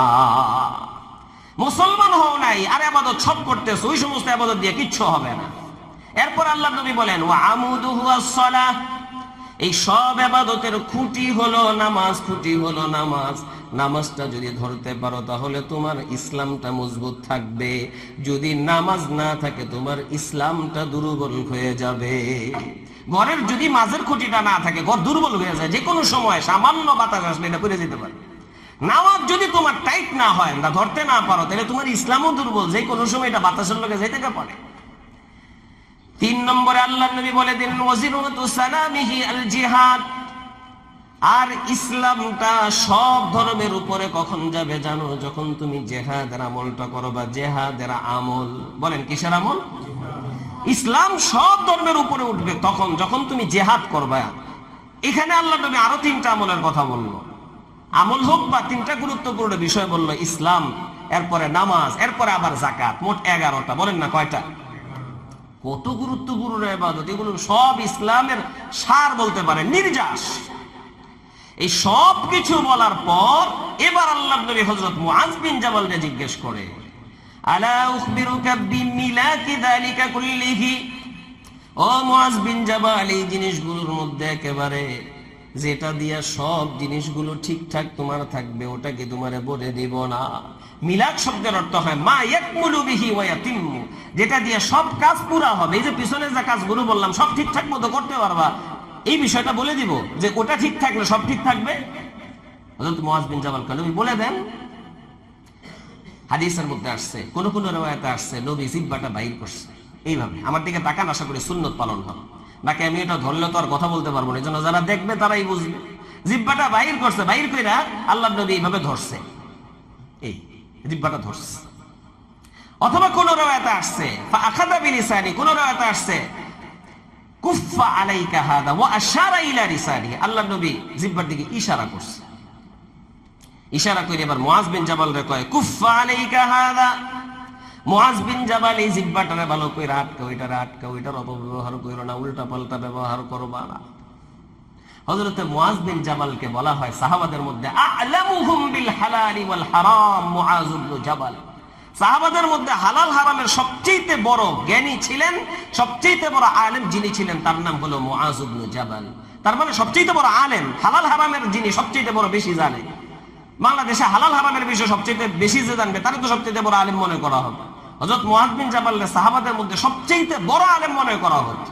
ওই মুআজ বিন জাবাল আল্লাহর নবীকে জিজ্ঞেস করে, ওয়া ইন্না লামুআখাযুনা বিমা নাতাকাল্লামু বিহি, ও আল্লাহর নবী, আমরা যেই ছোট জিহ্বাটা ব্যবহার করি, মানে কথাবার্তা বলি, এটার কারণেও কি আমাদেরকে হাসরের মাঠে ধরা হবে? এটার কারণেও কি আমাদেরকে জাহান্নামে শাস্তি দেওয়া হবে? হযরত মুআজ বিন জাবাল এটা জানতেন না। কি রে, জিহ্বা এত ছোট একটা জিনিস, এটার ব্যবহারের কারণে জাহান্নামে যেতে হবে, আল্লাহ আযাব দিবে, এটা ওনার বুঝে আসতেছিল না। আল্লাহ নবী হযরত মুআজরে একটা ধমক মারলো। ধমক মাইরা কয়, সাকিলাতকা উম্মুকা ইয়া মুআজ, হ্যাঁ মুআজ, তোমার মতো এমন বড় সাহাবী, এত জ্ঞানী সাহাবী, এত কিছু জানো, তুমি এটা জানো না? وهل يكب الناس في النار على وجوههم أو قال على مناخرهم إلا حصائد ألسنتهم। আল্লাহর নবী বলে হাসরের মাঠে বেশিরভাগ মানুষ রে, কোন কোন রওয়ায়াতের দ্বারা বোঝা যায় মাথাটা নিচের দিকে দিয়া পাউটা উপরের দিকে দিয়া হেসরাইয়া হেসরাইয়া টাইনা আনবে, আর না হয় মাথাটাকে নিচের দিকে দিয়া পাউটার উপরের দিকে দিয়া বেশিরভাগ মানুষগুলোকে জাহান্নামের মধ্যে ফেলা হবে। কিসের কারণে জানোনি? এই জবানের অপব্যবহারের কারণে বেশিরভাগ মানুষকে এইভাবে জাহান্নামের মধ্যে নিক্ষেপ করা হবে। এই জবানের অপব্যবহার, এটা দিয়ে, এটার ফসল যে কাটছে, এটা দিয়ে বেশিরভাগ জাহান্নামে যাবে। এজন্য বুখারী শরীফে আছে, হযরত আবু হুরায়রা রাদিয়াল্লাহু তাআলা আনহু থেকে বর্ণিত, রাসূলুল্লাহ সাল্লাল্লাহু আলাইহি ওয়াসাল্লাম বলেন, মান কানা ইউমিনু বিল্লাহি ওয়াল ইয়াউমিল আখির ফালইয়াকুল খায়রান আও লিয়াসমুত। তোমাদের মধ্যে যে ঈমান আনছে আল্লাহর প্রতি, আখিরাতের প্রতি, সে যদি বলে যেন ভালোটা বলে, না বললে যেন চুপ থাকে।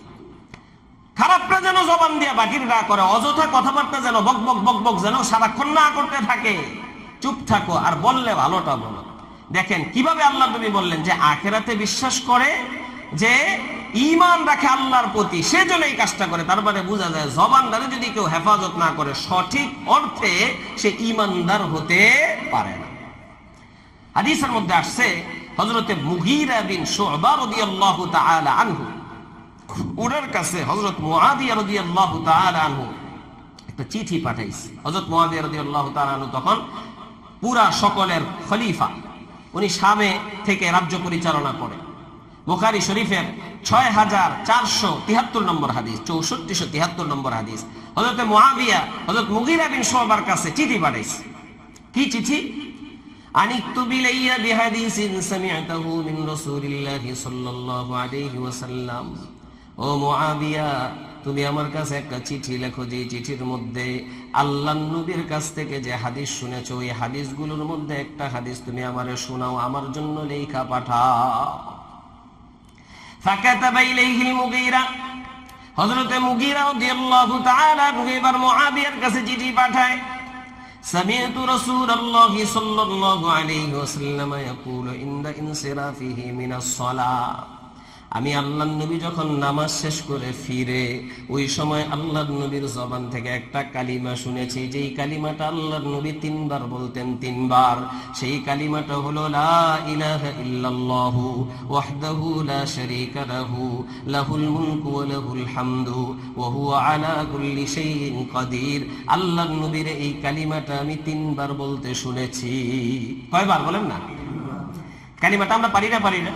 বলেন সবাই আমার সাথে, লা ইলাহা ইল্লাল্লাহু ওয়াহদাহু লা শারীকা লাহু লাহুল মুলকু ওয়া লাহুল হামদু ওয়া হুয়া আলা কুল্লি শাইইন কাদির। আজকের এই ইসলাহি মজলিস থেকে এটা নিয়ে যাব, আজকে আশার থেকে শুরু করে দিব। নামাজ শেষ করে 3 বার বলবো কি?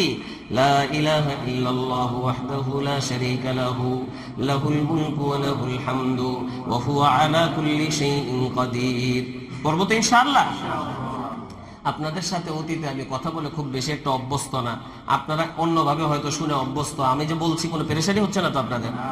আমি একটা হাদিস বলে বলে কথা বলি, আমি অন্য ঘটনা খুব বেশি একটা বলি না, আমার বয়ানের ধরনই এটা। কোনো পেরেশানি কিছু নেই তো ভাই?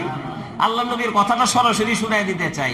আহলুল্লাহদের কথার ভিতর অনেক বরকত আছে, বাকি বর্ণনা তো সবাই বলে, আমি বেশিরভাগ চেষ্টা করি সরাসরি হাদিসটা বলার জন্য, যেন নবীর জবানের কথাটাই আমরা শুনতে পাই। তো প্রথমে এই কথাটা বললো যে 3 বার এই কালিমাটা পড়তে। এরপরে কি বললো? ওয়া কানা ইয়ানহা আন কিল ওয়া কাল ওয়া কাসরাতিস সুআল ওয়া ইযাআতিল মাল ওয়া ওয়াদিল বানাত ওয়া উকুকিল উম্মাহাত। এবার বললেন আল্লাহর নবী অনেকগুলো জিনিস থেকে আমাদেরকে নিষেধ করলেন, তার মধ্যে 1 নম্বরে যেটার থেকে নিষেধ করছে সেটা হলো কিল কাল এগুলোর থেকে নিষেধ করছে। কিলা আরবি শব্দ, কলা আরবি শব্দ। কিলা মানে যা বলা হয়েছে, আর কলা মানে যা বলেছে। আমাদের আজকাল এগুলোই চর্চা। দোকানপাটে বসলে, একসাথে বসলে, ভাই এই বিষয়ে কি বলা হয়েছে, ভাই উমুকে কি বলছে, তুমুকে কি বলছে, এখন তো নতুন করে আমাদের সংসদের অধিবেশন চলছে, এইগুলোই এখন আমাদের চর্চা। স্বরাষ্ট্রমন্ত্রী কি কইছে, প্রধানমন্ত্রী কি বলছে, উমুকে কি বলছে, তুমুকে কি বলছে, এটাই হলো আমাদের চর্চা। অথচ এই চর্চা দিয়ে আমার বিন্দু মাত্র লাভ নেই, দুনিয়ারও লাভ নেই, আখেরাতেরও লাভ নেই, শুধু কথাই বলছি। যদি ওটা দিয়ে এমন হইতো যে এই কথা বলার দ্বারা যার সাথে বলছি তার কোনো ফায়দা হবে বা আমার কোনো ফায়দা হবে, দেশের কোনো ফায়দা হবে, তাও তো একটা বিষয় ছিল, কিচ্ছু নাই, শুধু কথা। আল্লাহ নবী এটার থেকে নিষেধ করছে। আজকাল দোকানপাটে মানুষ ঘন্টাকে ঘন্টা নষ্ট করে এই বেহুদা কথাবার্তা কয়ে, কে কি বলছে না বলছে, এটাই ছিল তাদের কথা। আর কি নিষেধ করলেন? ওয়া কাসরাতিস সুআল, বেশি বেশি প্রশ্ন করতে নিষেধ করলো, বেশি বেশি প্রশ্ন। আমাদের এখন মানুষের অবস্থা হইলো আমল করে কম, প্রশ্ন করে বেশি, ঠিক না বেঠিক? অনেকের অবস্থা এমন, খালি বেশি বেশি প্রশ্ন করে। অনেকের অবস্থা এটা, সে 20 মিনিট 25 মিনিট 30 মিনিট ইউটিউব শরীফ মুতালা করে। ইউটিউব শরীফ কইলাম, শরীফ ঠাট্টা করলাম আর কি। ফেসবুক শরীফ মুতালা করে, বলেন না কি শরীফ? ফেসবুক শরীফ। উজানির পিসা হুজুর রহমতুল্লাহ আলাইহি বলতেন শরীফ 4টা: কোরআন শরীফ, হাদিস শরীফ, মক্কা শরীফ, মদিনা শরীফ। এরপরে আর কোনো কি নাই, শরীফ নাই। মাজার শরীফ আইলো করতে, হুজুর বলতেন মাজার শরীফ আইলো করতে।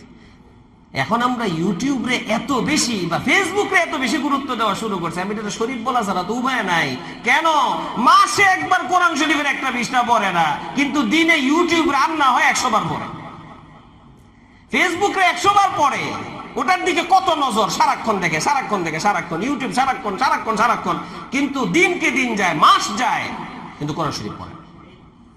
কোরআন শরীফের দিকে তার নজর নাই, হাদিস শরীফের দিকে তার নজর নাই। নজর হইল ইউটিউব শরীফের দিকে, ফেসবুক শরীফের দিকে, যেটা তার ঈমান আমল সব বরবাদ করে দিচ্ছে। তো 20 মিনিট পরে এবার আইসা ওই হুজুরে প্রশ্ন করে যে 20 বছর ধইরা কোরআন হাদিস পড়াশোনা করতেছে। আইসা ওই হুজুরে কেন প্রশ্ন করে? তার ঠেকানোর জন্য, আটকানোর জন্য। ওই গাধায় মনে করছে 20 মিনিট পইরা সে মনে হয় বিশাল বড় কিছু হয়ে গেছে। বনি ইসরাঈলের অভ্যাস ছিল, তারা প্রশ্ন করত আটকানোর জন্য, আমল না করার জন্য। এজন্য আল্লাহ নবী হাদিসের মধ্যে বলছেন, ওয়া ইন্নামা হালাকা মান কানা ক্বাবলাকুম বিকাসরাতি সুআলিহিম ওয়া ইখতিলাফিহিম আলা আমবিয়াইহিম। তোমাদের আগেররা হালাক হয়ে গেছে, ধ্বংস হয়ে গেছে। কেন? শুধু বেশি বেশি প্রশ্ন করত, আর নবী কিছু বললে সেটা মানত না। আজকাল একটা দল এমন আছে যারা শুধু প্রশ্ন করে, মানার জন্য না, আটকানোর জন্য। এজন্যই জবানের ব্যবহার। এতটুকু আমার এই হাদিসের অংশ বলার, বাকিগুলো বলতে গেলে আবার আরেক দিকে যেতে হবে, জন্য ওটা আর বলছি না।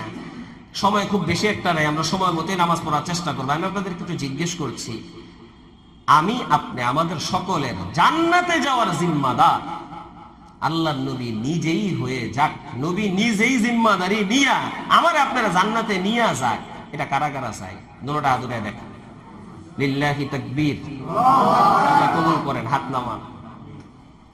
এবার হাদিস শুনেন, প্রসিদ্ধ হাদিস, আপনারাও জানেন। বুখারী শরীফের 6474 নম্বর হাদিস। হাদিসের বর্ণনাকারী হযরত সাহাল বিন সাদ রাদিয়াল্লাহু তাআলা আনহু বলেন, قال رسول الله صلى الله عليه وسلم, রাসূলুল্লাহ সাল্লাল্লাহু আলাইহি ওয়াসাল্লাম বলেন, মান ইয়াজমান লি মা বাইনা লাহিয়াইহি ওয়া মা বাইনা রিজলাইহি আযমান লাহুল জান্নাহ। আল্লাহর নবী বলে, দাড়ি যেই জায়গায়, ওই জায়গায় দুইটা হাড্ডি আছে। এই হাড্ডির ভিতরে একটা অঙ্গ আছে যেটার নাম জিহবা, আর তোমার 2 রান আছে। এই 2 রানের মধ্যে তোমার একটা লজ্জাস্থান আছে। এই 2টা অঙ্গের জিম্মাদারি যদি তুমি নিতে পারো, তোমাকে জান্নাতে নেওয়ার জিম্মাদারি আমি নবী নিয়ে নিলাম। এই 2টার অপব্যবহার করবা না, এই দায়িত্ব তুমি নিলে, তোমার জান্নাতে নেওয়ার দায়িত্ব আমার। তার মধ্যেও রানের 2 রানের মাঝে যে লজ্জাস্থান আছে সেটার কথা নবী পরে বলেন। আগে বলেন 2 হাড্ডির মাঝে, এই যে দাড়ির চোয়ালের যে 2 হাড্ডি আছে, এই 2 হাড্ডির মাঝে যে অঙ্গটা আছে জিহ্বা, এটার কথা আগে বলেন। তার কারণটা কি? মুহাদ্দিসিনরা বলে এটার কারণ হলো এটা, 2 রানের মাঝে যে লজ্জাস্থান আছে, এটা দিয়ে এত সহজে গুনাহ করা যায় না। ওটা দিয়ে গুনাহ করতে হইলে অনেক বেগ পেতে হয়। যদি কোনো নারীর সাথে জিনা ব্যভিচারে লিপ্ত হতে হয়, সেটার জন্য তার অনেক প্রক্রিয়া অবলম্বন করতে হয়। তারে ডাকতে হবে, বুঝাইতে হবে, বসে আনতে হবে, রাজি করতে হবে, পরে গিয়া লজ্জাস্থানের গুনাহ হবে। আর না হয় যেখানে সেখানে চাইলেই লজ্জাস্থানের গুনাহটা করা যায়। কিন্তু চোয়ালের মাঝে যে জিহ্বাটা দিছে, ওটার জন্য কিচ্ছু লাগে না, খালি একটু লড়াইয়া দিলেই হয়। এটা কোনো বিষয়ই না। 2, 4 জন 5 জন একসাথে বসছে, তো জিহ্বাটা লড়া মারছে, তো গুনাহ বেড়ে গেছে। একসাথে 2-4-5টা লোক বসলে যতক্ষণ পর্যন্ত গুনার কথাগুলো মুখ দিয়ে বের না হয় ততক্ষণ মজমা জমেই না। উজানির বর্তমান পীর সাহেব 2 জন আছেন, একজন তো আমার শ্বশুর হযরত মাওলানা ফজলে এলাহি সাহেব দামাত বারাকাতুহুল আলিয়া, যিনি বড় ভাই মানে মূল দায়িত্বে আছেন, আর আরেকজন আছেন আমার চাচা শ্বশুর হযরত মাওলানা আশেক এলাহি সাহেব দামাত বারাকাতুহুল আলিয়া, যিনি তুলনামূলক আরো বেশি পরিচিত। তো উনার এক বয়ান আমরা ছাত্র জমানায় শুনছি, গীবত না গীবাত, বলেন না গীবত না কি গীবাত, গীবাত। উনি ওই আরবিটারে বাংলার মতো মিলাই মিলাই কইতো, এটা গীবত না, আসলে গীবাত। খাঁটি ঘি আর গরম ভাত দুইটারে একসাথে মিলাই খাইলে ওরে মজা আর মজা। এখন তো বর্তমানে মানুষ ভালো খাবার খায় না, উপকারী খাবার খায় না, এখন খায় মজাদার খাবার। যেটা মজা লাগে মুখের ভিতরে সেটাই খায়, এটা পেটের ভিতরে গিয়ে শরীরের ভিতরে গিয়ে যা মনে হয় তা করুক, সেটা দেখার দরকার নাই। উপকারী কি উপকারী না সেটা দেখে না। আগের যুগে ঘি ভাত এটা খুব মজার খাবার ছিল, এখনো আছে ঘি ভাত, ওটা যেমন মজা গীবতটাও মনে হয় যেন এমন মজা। যতক্ষণ পিছে পিছে মানুষের খুব গীবত করতে পারে, বলতে পারে, তখন খুব ভালো লাগে, তৃপ্তি হয় যে হ্যাঁ এতক্ষণ আমাদের মজলিস পুরা হয়েছে। এটা মিলায় মিলায় দেখবেন জায়গা মতো। এই জন্য আল্লাহ নবী বললেন খালি এটারে কন্ট্রোলে নাও, এটার দায়িত্ব তুমি নিয়ে নাও, তোমাকে জান্নাতে নেওয়ার দায়িত্ব আমি নিয়ে নিলাম। এই বিষয়ে সর্বশেষ একটা কথা বলি, ইনশাআল্লাহ কথা আমি শেষ করে দিব। জবান এত ভয়াবহ জিনিস, ভয়াবহ জিনিস, এটার একটা অপব্যবহার একটা লোকের জাহান্নামে যাওয়ার কারণ হয়ে যেতে পারে, একটা সঠিক ব্যবহার এটা তাকে জান্নাতে নেওয়ার কারণ হয়ে যেতে পারে। হাদিসের মধ্যে আসছে, এটাও বুখারী শরীফের 6478 নম্বর হাদিস। হাদিসের বর্ণনাকারী হযরতে আবু হুরায়রা রাদিয়াল্লাহু তাআলা আনহু বলেন, قال رسول الله صلى الله عليه وسلم, রাসূলুল্লাহ সাল্লাল্লাহু আলাইহি ওয়াসাল্লাম বলেন, ইন্নাল আবদা লা ইয়াতাকাল্লামু বিল কালিমাতি মিন রিজওয়ানিল্লাহ লা ইলকি লাহা বালা। বান্দা অনেক সময় আল্লাহকে রাজি খুশি করার মতো একটা কথা জবান দিয়া বের করে, এটা যে অনেক বড় ইবাদত, এটা বান্দার ভিতর কাজও করে না। বান্দা এটা মনে করে না আমি অনেক বড় নেকের কাজ করলাম, বান্দা তো কোনো পরোয়া করে না। কিন্তু আল্লাহর নবী বলে ওই ভালো কথাটা তার জবান দিয়া বের হওয়ার কারণে ইয়ারফাউহুল্লাহু বিহা দারাজাত, এই এক কথার কারণে আল্লাহ তার মর্যাদাটা জান্নাতের মধ্যে অনেক উপরে উঠাইয়া দেয়। ওয়াইন্নাল আবদা লা ইয়াতাকাল্লামু বিল কালিমাতি মিন সাখাতিল্লাহ লা ইলকি লাহা বালা।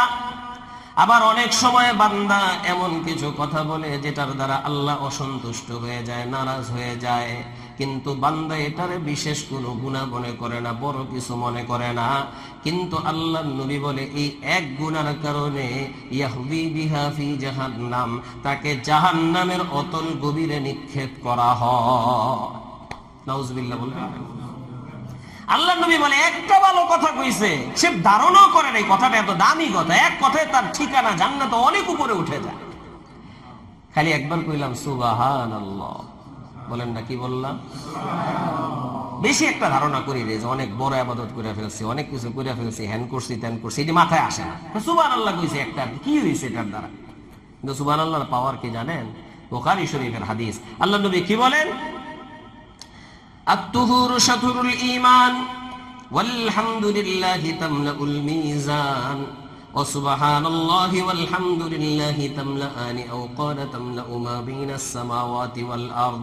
আল্লাহর নবী বলে শুধুমাত্র যদি একবার তুমি আলহামদুলিল্লাহ শব্দটা বলো, আলহামদুলিল্লাহ বলেন না,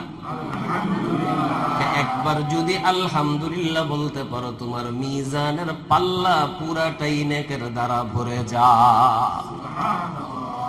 আর যদি কোনো ব্যক্তি দুইটার একসাথে মিলায় বলতে পারে সুবহানাল্লাহ আলহামদুলিল্লাহ, সুবহানাল্লাহ আলহামদুলিল্লাহ, বলেন সুবহানাল্লাহ আলহামদুলিল্লাহ, সুবহানাল্লাহ আলহামদুলিল্লাহ, সুবহানাল্লাহ আলহামদুলিল্লাহ, সুবহানাল্লাহ আলহামদুলিল্লাহ। আল্লাহর নবী বলে কেউ যদি দুইটার একসাথে মিলায় বলতে পারে, তখন শুধু মিজানের পাল্লা নেকের দ্বারা ভরে এমন না, তখন তো আসমান থেকে জমিন পর্যন্ত পুরাটা জায়গায় নেকের দ্বারা ভরে যায়। এক সুবহানাল্লাহর পাওয়ার কত দেখছে? সুবহানাল্লাহ আলহামদুলিল্লাহ বিরায় বলছে পুরা দুনিয়া নেকের দ্বারা ভরে গেছে। হযরত ইব্রাহিম আলাইহিস সালাম, এক হাদিসে আসছে, বড় মজার হাদিস, এটা তিরমিজি শরীফের 3400 62 নম্বর হাদিস। হাদিসের বর্ণনাকারী হযরত আবু হুরায়রা রাদিয়াল্লাহু তাআলা আনহু বলেন, লাকিতু ইব্রাহিম আলাইহিস সালাম লাইলাতা উসরিয়া বি। আল্লাহর নবী বলে, মেরাজের রাতে চলতে চলতে আমি আল্লাহর খলিল হযরত ইব্রাহিমের সাথে আমার সাক্ষাৎ হয়ে গেল। সাক্ষাৎ হওয়ার পরে হযরত ইব্রাহিম আমারে ডাক দিয়া কয়, ইকরা উম্মাতাকা মিন্নি আসসালাম। ও আমার সন্তান মুহাম্মদ সাল্লাল্লাহু আলাইহি ওয়াসাল্লাম, আপনি মেরাজ শেষ করে দুনিয়াতে যাবেন। যাওয়ার পরে আপনার উম্মতকে বলবেন, আমি আল্লাহর খলিল হযরত ইব্রাহিম আপনার উম্মতকে আসসালামু আলাইকুম ওয়া রাহমাতুল্লাহ বলেছি। আমাদেরকে সালাম জানাইছে, বলেন না কি বলছে? এই ক্ষেত্রে বলতে হয় ওয়া আলা নবিয়িনা ওয়া আলাইহিস সালাতু ওয়াস সালাম। আমাদেরকে সালাম দিয়েছে হযরত ইব্রাহিম আলাইহিস সালাম।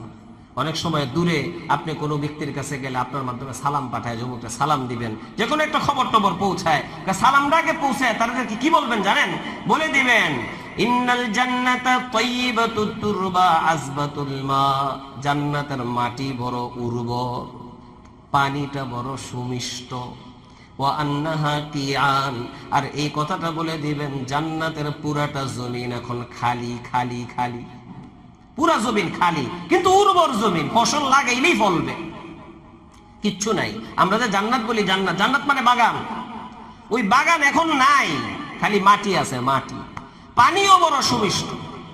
দুনিয়ায় থাইকা যে যার বাগান যত সাজাইতে পারবে, সে মরার পরে তত বেশি তার জান্নাতটাকে ওইভাবে ভোগ করতে পারবে। জান্নাতের বাগান কেমনে সাজাইতে হয় তাদেরকে বলে দিবেন, ওয়া আন্না কিরাসাহা সুবহানাল্লাহ ওয়ালহামদুলিল্লাহ ওয়ালা ইলাহা ইল্লাল্লাহু আল্লাহু আকবার।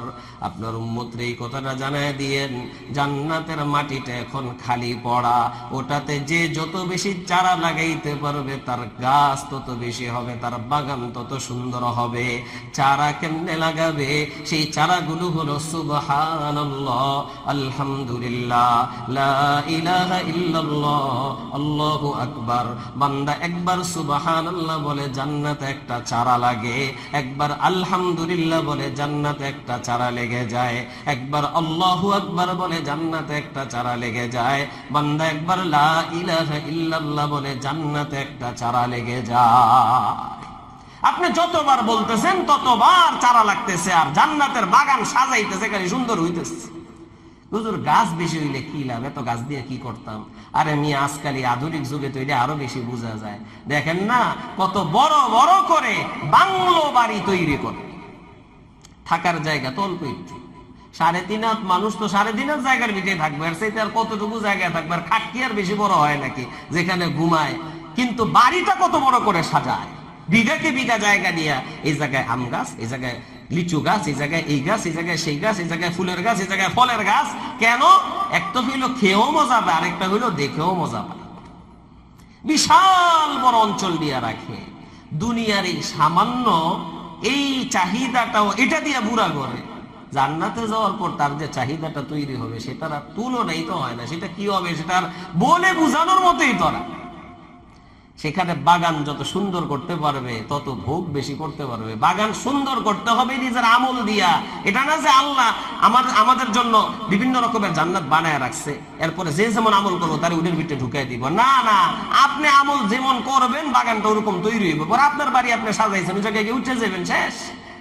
দুনিয়া তো এমন হয়, বাড়ি নিজেরটা নিজে সাজায়, সাজায় ওখানে গিয়ে উঠে, ওখানে এরকম হবে। এখান থেকে যা আমল করতেছেন ওটা সাজানো হচ্ছে আস্তে আস্তে। আপনি মরবেন, আল্লাহ কইবো যা তোর বাড়ি তুই যা, তোরটা যেমনি সাজাইছো তোরে পাড়ায় দিতেছি যা। এজন্য দুনিয়ায় থাকতে বাড়িটারে সাজায় নিব তো ইনশাআল্লাহ সবাই। নিজের জবানটারে খুব বেশি হেফাজত করবে, এটা খুব জরুরি জিনিস। জবান সম্পর্কিত শেষ একটা হাদিস বলে কথা শেষ করছি। হাদিসে আসছে, এটা তিরমিজি শরীফের 2407 নম্বর হাদিস। আমরা আজকে এই জবানের খুব বেশি অপব্যবহার করি, চাই আলেম হই আলেম না হই, সাধারণ মানুষ হই, যারাই হই, জবানের ব্যবহারটা খুব ভিন্নভাবে করা হয়। এটা দিয়ে খুব বেশি পরিমাণে গুনাহ আমাদের হয়ে যায়। এটাকে খুব কন্ট্রোল করা দরকার। হাদিসের মধ্যে আসছে, আল্লাহ রাসূল বলেন, এই হাদিসটা আজীবন মনে রাখবেন, ফায়দা দিবে আপনাদের। হযরতে আবু সাঈদ খুদরি রাদিয়াল্লাহু তাআলা আনহু বলেন, قال رسول الله صلى الله عليه وسلم রাসূলুল্লাহ সাল্লাল্লাহু আলাইহি ওয়াসাল্লাম বলেন, ইদা আসবাহা ইবনু আদম, বনু আদম মানুষ যখন সকাল করে, সকাল, ফাইন্নাল আযা কুল্লুহা তুকাফিরুল লিসান, তার সবগুলো অঙ্গ প্রত্যঙ্গ এসে জবানের কাছে কেমন জানি দরখাস্ত করে। হাত তার কাছে আসে, পাও তার কাছে আসে, মাথাটাও তার কাছে আসে, সব অঙ্গগুলো আসে। আয়েশা বলে, ইত্তাকিল্লাহা ফিনা, ও জবান, ও জিহ্বা, আমাদের বিষয়ে তুমি আল্লাহকে ভয় করো, আল্লাহকে ভয় করো। ফাইন ইস্তাকামতা ইস্তাকামনা ওয়া ইন ইওয়াজাজতা ইওয়াজাজনা ফাইন্নামা নাহনু বিকা ফাইন ইস্তাকামতা ইস্তাকামনা ওয়া ইন ইওয়াজাজতা ইওয়াজাজনা।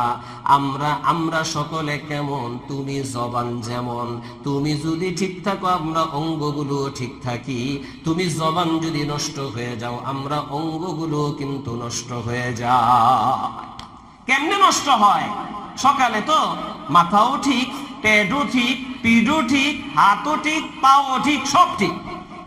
11টা 12টার দিকে কোন একটা বিষয় নিয়ে লাগছে ঝগড়া। এবার একজন আরেকজনকে তোর মায়েরে, আরেকজনকে তোর বাপেরে। কি ব্যবহার করছে? শুধু জিহ্বা ব্যবহার করেছে, বেশি কিছু না।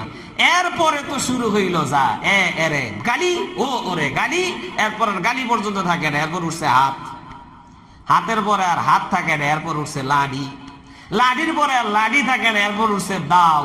এরপরে যা যা হইতে পারে। সকালবেলা যেই মাথা ছিল অক্ষুণ্ণ, বিকাল হইতে হইতে ওই মাথা শরীরের শেষ হয়ে গেছে, হাত নাই, পাও নাই, বিভিন্ন রকমের হালত, আহত নিহত বিশাল এক দল তৈরি হয়েছে। বলেন তো মূল জিনিসটা করছে কোন জিনিসটায়? জবান। বলেন কোনটা? জবান, জিহ্বা। এটাকে যদি খালি একটু কন্ট্রোল করতে পারতো তাহলে কিন্তু এই ঘটনাগুলো কিছুই ঘটতো না। এজন্য জিহ্বারে কয় সাবধান সাবধান, তুই উল্টা পাল্টা হবি তা আমাদের উপর বড় বিপদ আসবো। তুমি যদি ঠিক থাকো তাইলে আমরা ঠিক থাকি। এজন্য জিহ্বার ব্যবহার বড় ভয়াবহ। আমাদের আগে যারা ক্ষমতায় ছিল তাদের মধ্যে একজন ছিল, কি মন্ত্রী জানিয়েছিল, মানুষ তো খুব নাম ওইটা কইয়া টইয়া ব্যঙ্গ করতো, কি মুরাদ, মানুষে কইতো টাকলা মুরাদ বা কি মুরাদ টুরাদ কইতো। ও তো মন্ত্রী ছিল, খালি একটা কথা বলেছিল, আমি রাষ্ট্র ধর্ম ইসলাম মানি না। বেশি কিছু কইছিল একটা কথাই, আওয়ামী লীগ থাকতেই শেষ। এমন না যে সে 5 আগস্টের পরে যাইতেছে, সে আওয়ামী লীগের আগেই শেষ।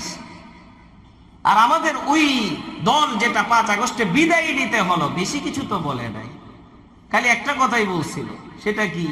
খালি কি ওই রাজাকারের নাতিপুতির এই মেধাবী রাজাকার, খালি এই শব্দটা বলেছে। এই স্লোগান উঠে গেল, তুমি কে আমি কে, রাজাকার রাজাকার, এক কথায় সব শেষ, মসনদ উল্টাই গেছে। খালি জিহ্বাটা যদি কন্ট্রোল করতে পারতো, আশা করা যায় মসনদটা উল্টাইতো না। এক জিহ্বা সব বরবাদ করে দেয়, সব। এজন্য এই জিহ্বাটারে আমরা কন্ট্রোল করবো, রাজি আছি তো ইনশাআল্লাহ। আজকে আমাদের হিসেবে আবার নতুন করে ইসলাহি মজলিসের কার্যক্রম শুরু হলো, এই সবকটা নিয়ে যাব। আজকের থেকে আমরা এই জিহ্বাটা ব্যবহারের আগে হযরত থানভী রাহমাতুল্লাহ কইছে, তুমি 2 সেকেন্ড 5 সেকেন্ড 10 সেকেন্ডের লেগে হইলে একটু ভাববা যে আমি যে এখন জিহ্বাটা ব্যবহার করছি এটার দ্বারা আমার দুনিয়া বা আখিরাতের কোনো লাভ আছে? পাশাপাশি বললে এটাও ভাববো কোনো ক্ষতি আছে? এই ভাইবা তারপর কথাটা বলি। এই এতটুকু করতে পারলে জিহ্বা কন্ট্রোলে চলে আসবে, আর কিছু লাগবে না। 5-10 সেকেন্ড একটু খালি ভাববো বলার আগে যে এটা বলার দ্বারা কি আমার কোনো লাভ হবে, দুনিয়ার লাভ বা আখিরাতের লাভ, এবং দ্বিতীয় কোনো গুনাহ আছে কিনা যেটার দ্বারা দুনিয়ার কোনো ক্ষতি বা আখিরাতের কোনো ক্ষতি হবে। এতটুকু ইনশাআল্লাহ আমরা চেষ্টা করব তো। আল্লাহ তাআলা আমাদেরকে এই জিহ্বাটাকে পরিপূর্ণরূপে রক্ষা করে, হেফাজত করে, আল্লাহ রাসূলকে রাজি খুশি করে দুনিয়াতে আখিরাতে উভয় জাহানে 100 ভাগ সুখ শান্তি সফলতা অর্জন করার তৌফিক দান করুন, আমিন। ওয়া আখিরু দাওয়ানা আলহামদুলিল্লাহি রাব্বিল আলামিন। আপনাদের এখানে নিজাম হলো ইসলাহি মজলিস শেষ হওয়ার পরে একটু রোনাজারির সাথে কান্নাকাটির সাথে দোয়া হয়, ইনশাআল্লাহ আজকে সেটা হবে। আমরা খুব রোনাজারির সাথে আল্লাহ পাকের কাছে চাইবো, তারপর নামাজ হবে নাকি? নামাজের পরে সামান্য কিছু মেহমানদারি আছে, ওটা সবাই গ্রহণ করে তারপর ইনশাআল্লাহ আমরা যাব। তাহলে লাইটগুলো বন্ধ করে দিই, এটাও সরাই ফেলে, আমি নিচে দোয়া করবো এখানে। লা ইলাহা ইল্লাল্লাহ।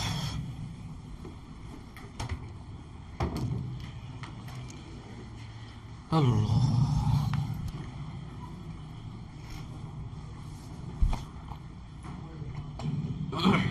ওই লাইটটা বন্ধ করে দেবো। আমি আসলে শুরুতেই আপনাদেরকে বলেছি ইসলাহি মজলিস আবার নতুন করে আরম্ভ হয়েছে। এটা আল্লাহ পাকের কুদরত, আল্লাহ পাকের দয়া, যেভাবে হোক আল্লাহ আবার শুরু করার তৌফিক দিয়েছেন আমাদেরকে। খুব বেশি ব্যথিত দিল নিয়ে, ভাঙ্গা দিল নিয়ে আল্লাহ পাকের কাছে আমরা চাইবো। আমাদের আসলে কোনো যোগ্যতা নেই, কোনো কিছুই নেই, কিন্তু আল্লাহ পাকের সব ক্ষমতা আছে। আমাদের এই মজলিসের একটা বড় মাকসাদ এই মার্কাজুজ জাইতুনাকে কেন্দ্র করে একটু দোয়া করা। আমরা তো আমাদের মতো করে চেষ্টা করছি, মানুষ আমাদের উপর আস্থা করে তাদের সন্তানগুলো এই মাদ্রাসায় পড়াশোনার জন্য দিয়েছে, আমরা যথাসাধ্য তাদের আমানত রক্ষা করার চেষ্টা করতেছি। বাকি এরকম ছোট পরিসরে থেকে, বিশেষ করে ভাড়া প্রতিষ্ঠানে থেকে বেশি ভালোভাবে খেদমত আঞ্জাম দেওয়াটা সম্ভব হয় না। সকলের কাছে দোয়া চাই আল্লাহ যেন খুব দ্রুত সময়ে নিজস্ব প্রতিষ্ঠানে পুরা বিশ্বের মধ্যে আদর্শ হয় মার্কাজুজ জাইতুনাকে এমন ভাবে আল্লাহ যেন প্রতিষ্ঠা করার তৌফিক দান করেন। এবং যারা যেই এখানে ভাইরা এসেছেন, অনেকে অনেক মনে মনে নিয়ত আছে, যাদের যেই নেক নিয়ত আছে, আমরা সকলেই সবকিছু সামনে রেখে আল্লাহ পাকের কাছে চাইব। বিশেষ করে ফিলিস্তিনি মজলুম মুসলমান ভাই বোন যারা আছে তাদের জন্য আমরা দোয়া করি।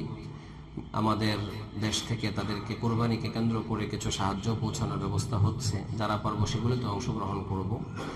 তো সকলেই মনে যা আছে সবকিছু সামনে রেখে আল্লাহ পাকের কাছে আমরা চাইব। দুরূদ শরীফ পড়ি। আল্লাহুম্মা সাল্লি আলা মুহাম্মাদ ওয়া আলা আলি মুহাম্মাদ কামা সাল্লাইতা আলা ইব্রাহিম ওয়া আলা আলি ইব্রাহিম ইন্নাকা হামিদুম মাজিদ।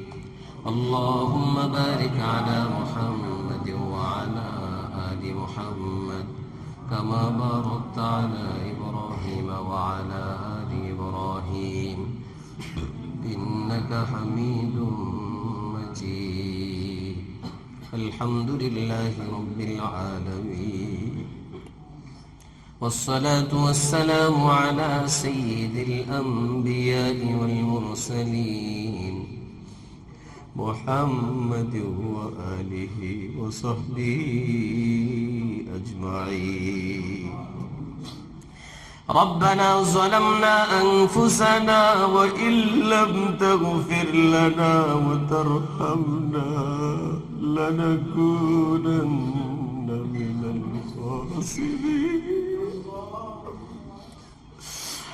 ربنا ظلمنا أنفسنا وإن لم تغفر لنا وترحمنا لنكونن من الخاسرين. ربنا آتنا في الدنيا حسنة وفي الآخرة حسنة وقنا عذاب النار.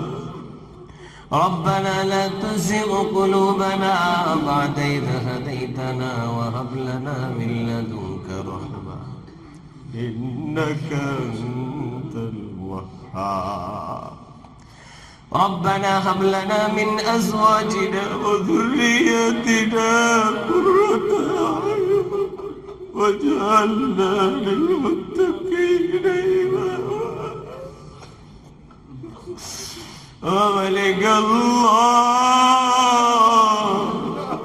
আমরা তোমার কতগুলো গুনাহগার বান্দার আল্লাহ,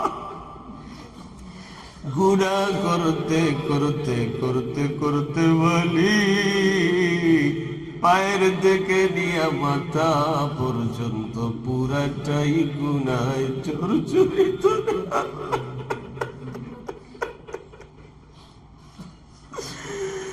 এই গুনার বোঝা মাথায় নিয়ে মালিক তোমার শাহী দরবারে হাত উঠাইতেও শরম লাগে রে। তারপর বলে আমরা জানি তুমি রহমান, তুমি রহিম। আল্লাহ তুমি গফফারুয যুনুব, তুমি সত্তারুল উয়ুব। ও মালিক আল্লাহ, তুমি আমাদের গুনার দিকে না তাকাইয়া তোমার রহমতের ভান্ডারের দিকে তাকাইয়া অনুগ্রহ করিয়া মাওলা তুমি আমাদের জীবনের সমস্ত গুনাহগুলো মাফ করে দাও। আল্লাহ আমাদের গুনার ভান্ডার যত বড় হোক না কেন তোমার রহমতের সাগরের সামনে তো কিছুই না। আল্লাহ তোমার কাছে দরখাস্ত, তুমি তোমার রহমতের পানি দিয়া আমাদের সকল গুনাহগুলোকে ধুইয়া মুইসা সাফ কইরা দাও।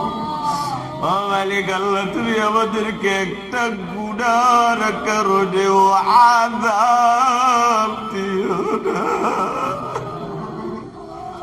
আল্লাহ আমরা এত দুর্বল, এত দুর্বল, একটা মশার কামড় সহ্য করতে পারি না রে আল্লাহ। দুনিয়ার আগুনে একটা মুহূর্তের জন্য জ্বলতে পারি না রে আল্লাহ। এমন দুর্বল মানুষ জাহান্নামের আগুনে কেমনে জ্বলবে?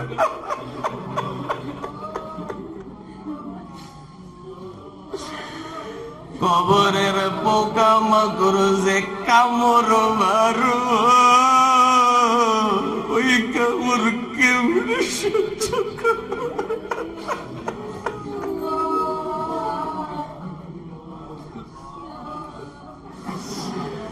দুনিয়াতে যদি একটা সাপ দেখি কত জোরে দৌড় দিয়া ভাইগা যায়, কবরে যদি সাপ আসে কোথায় ভাইগা যায়?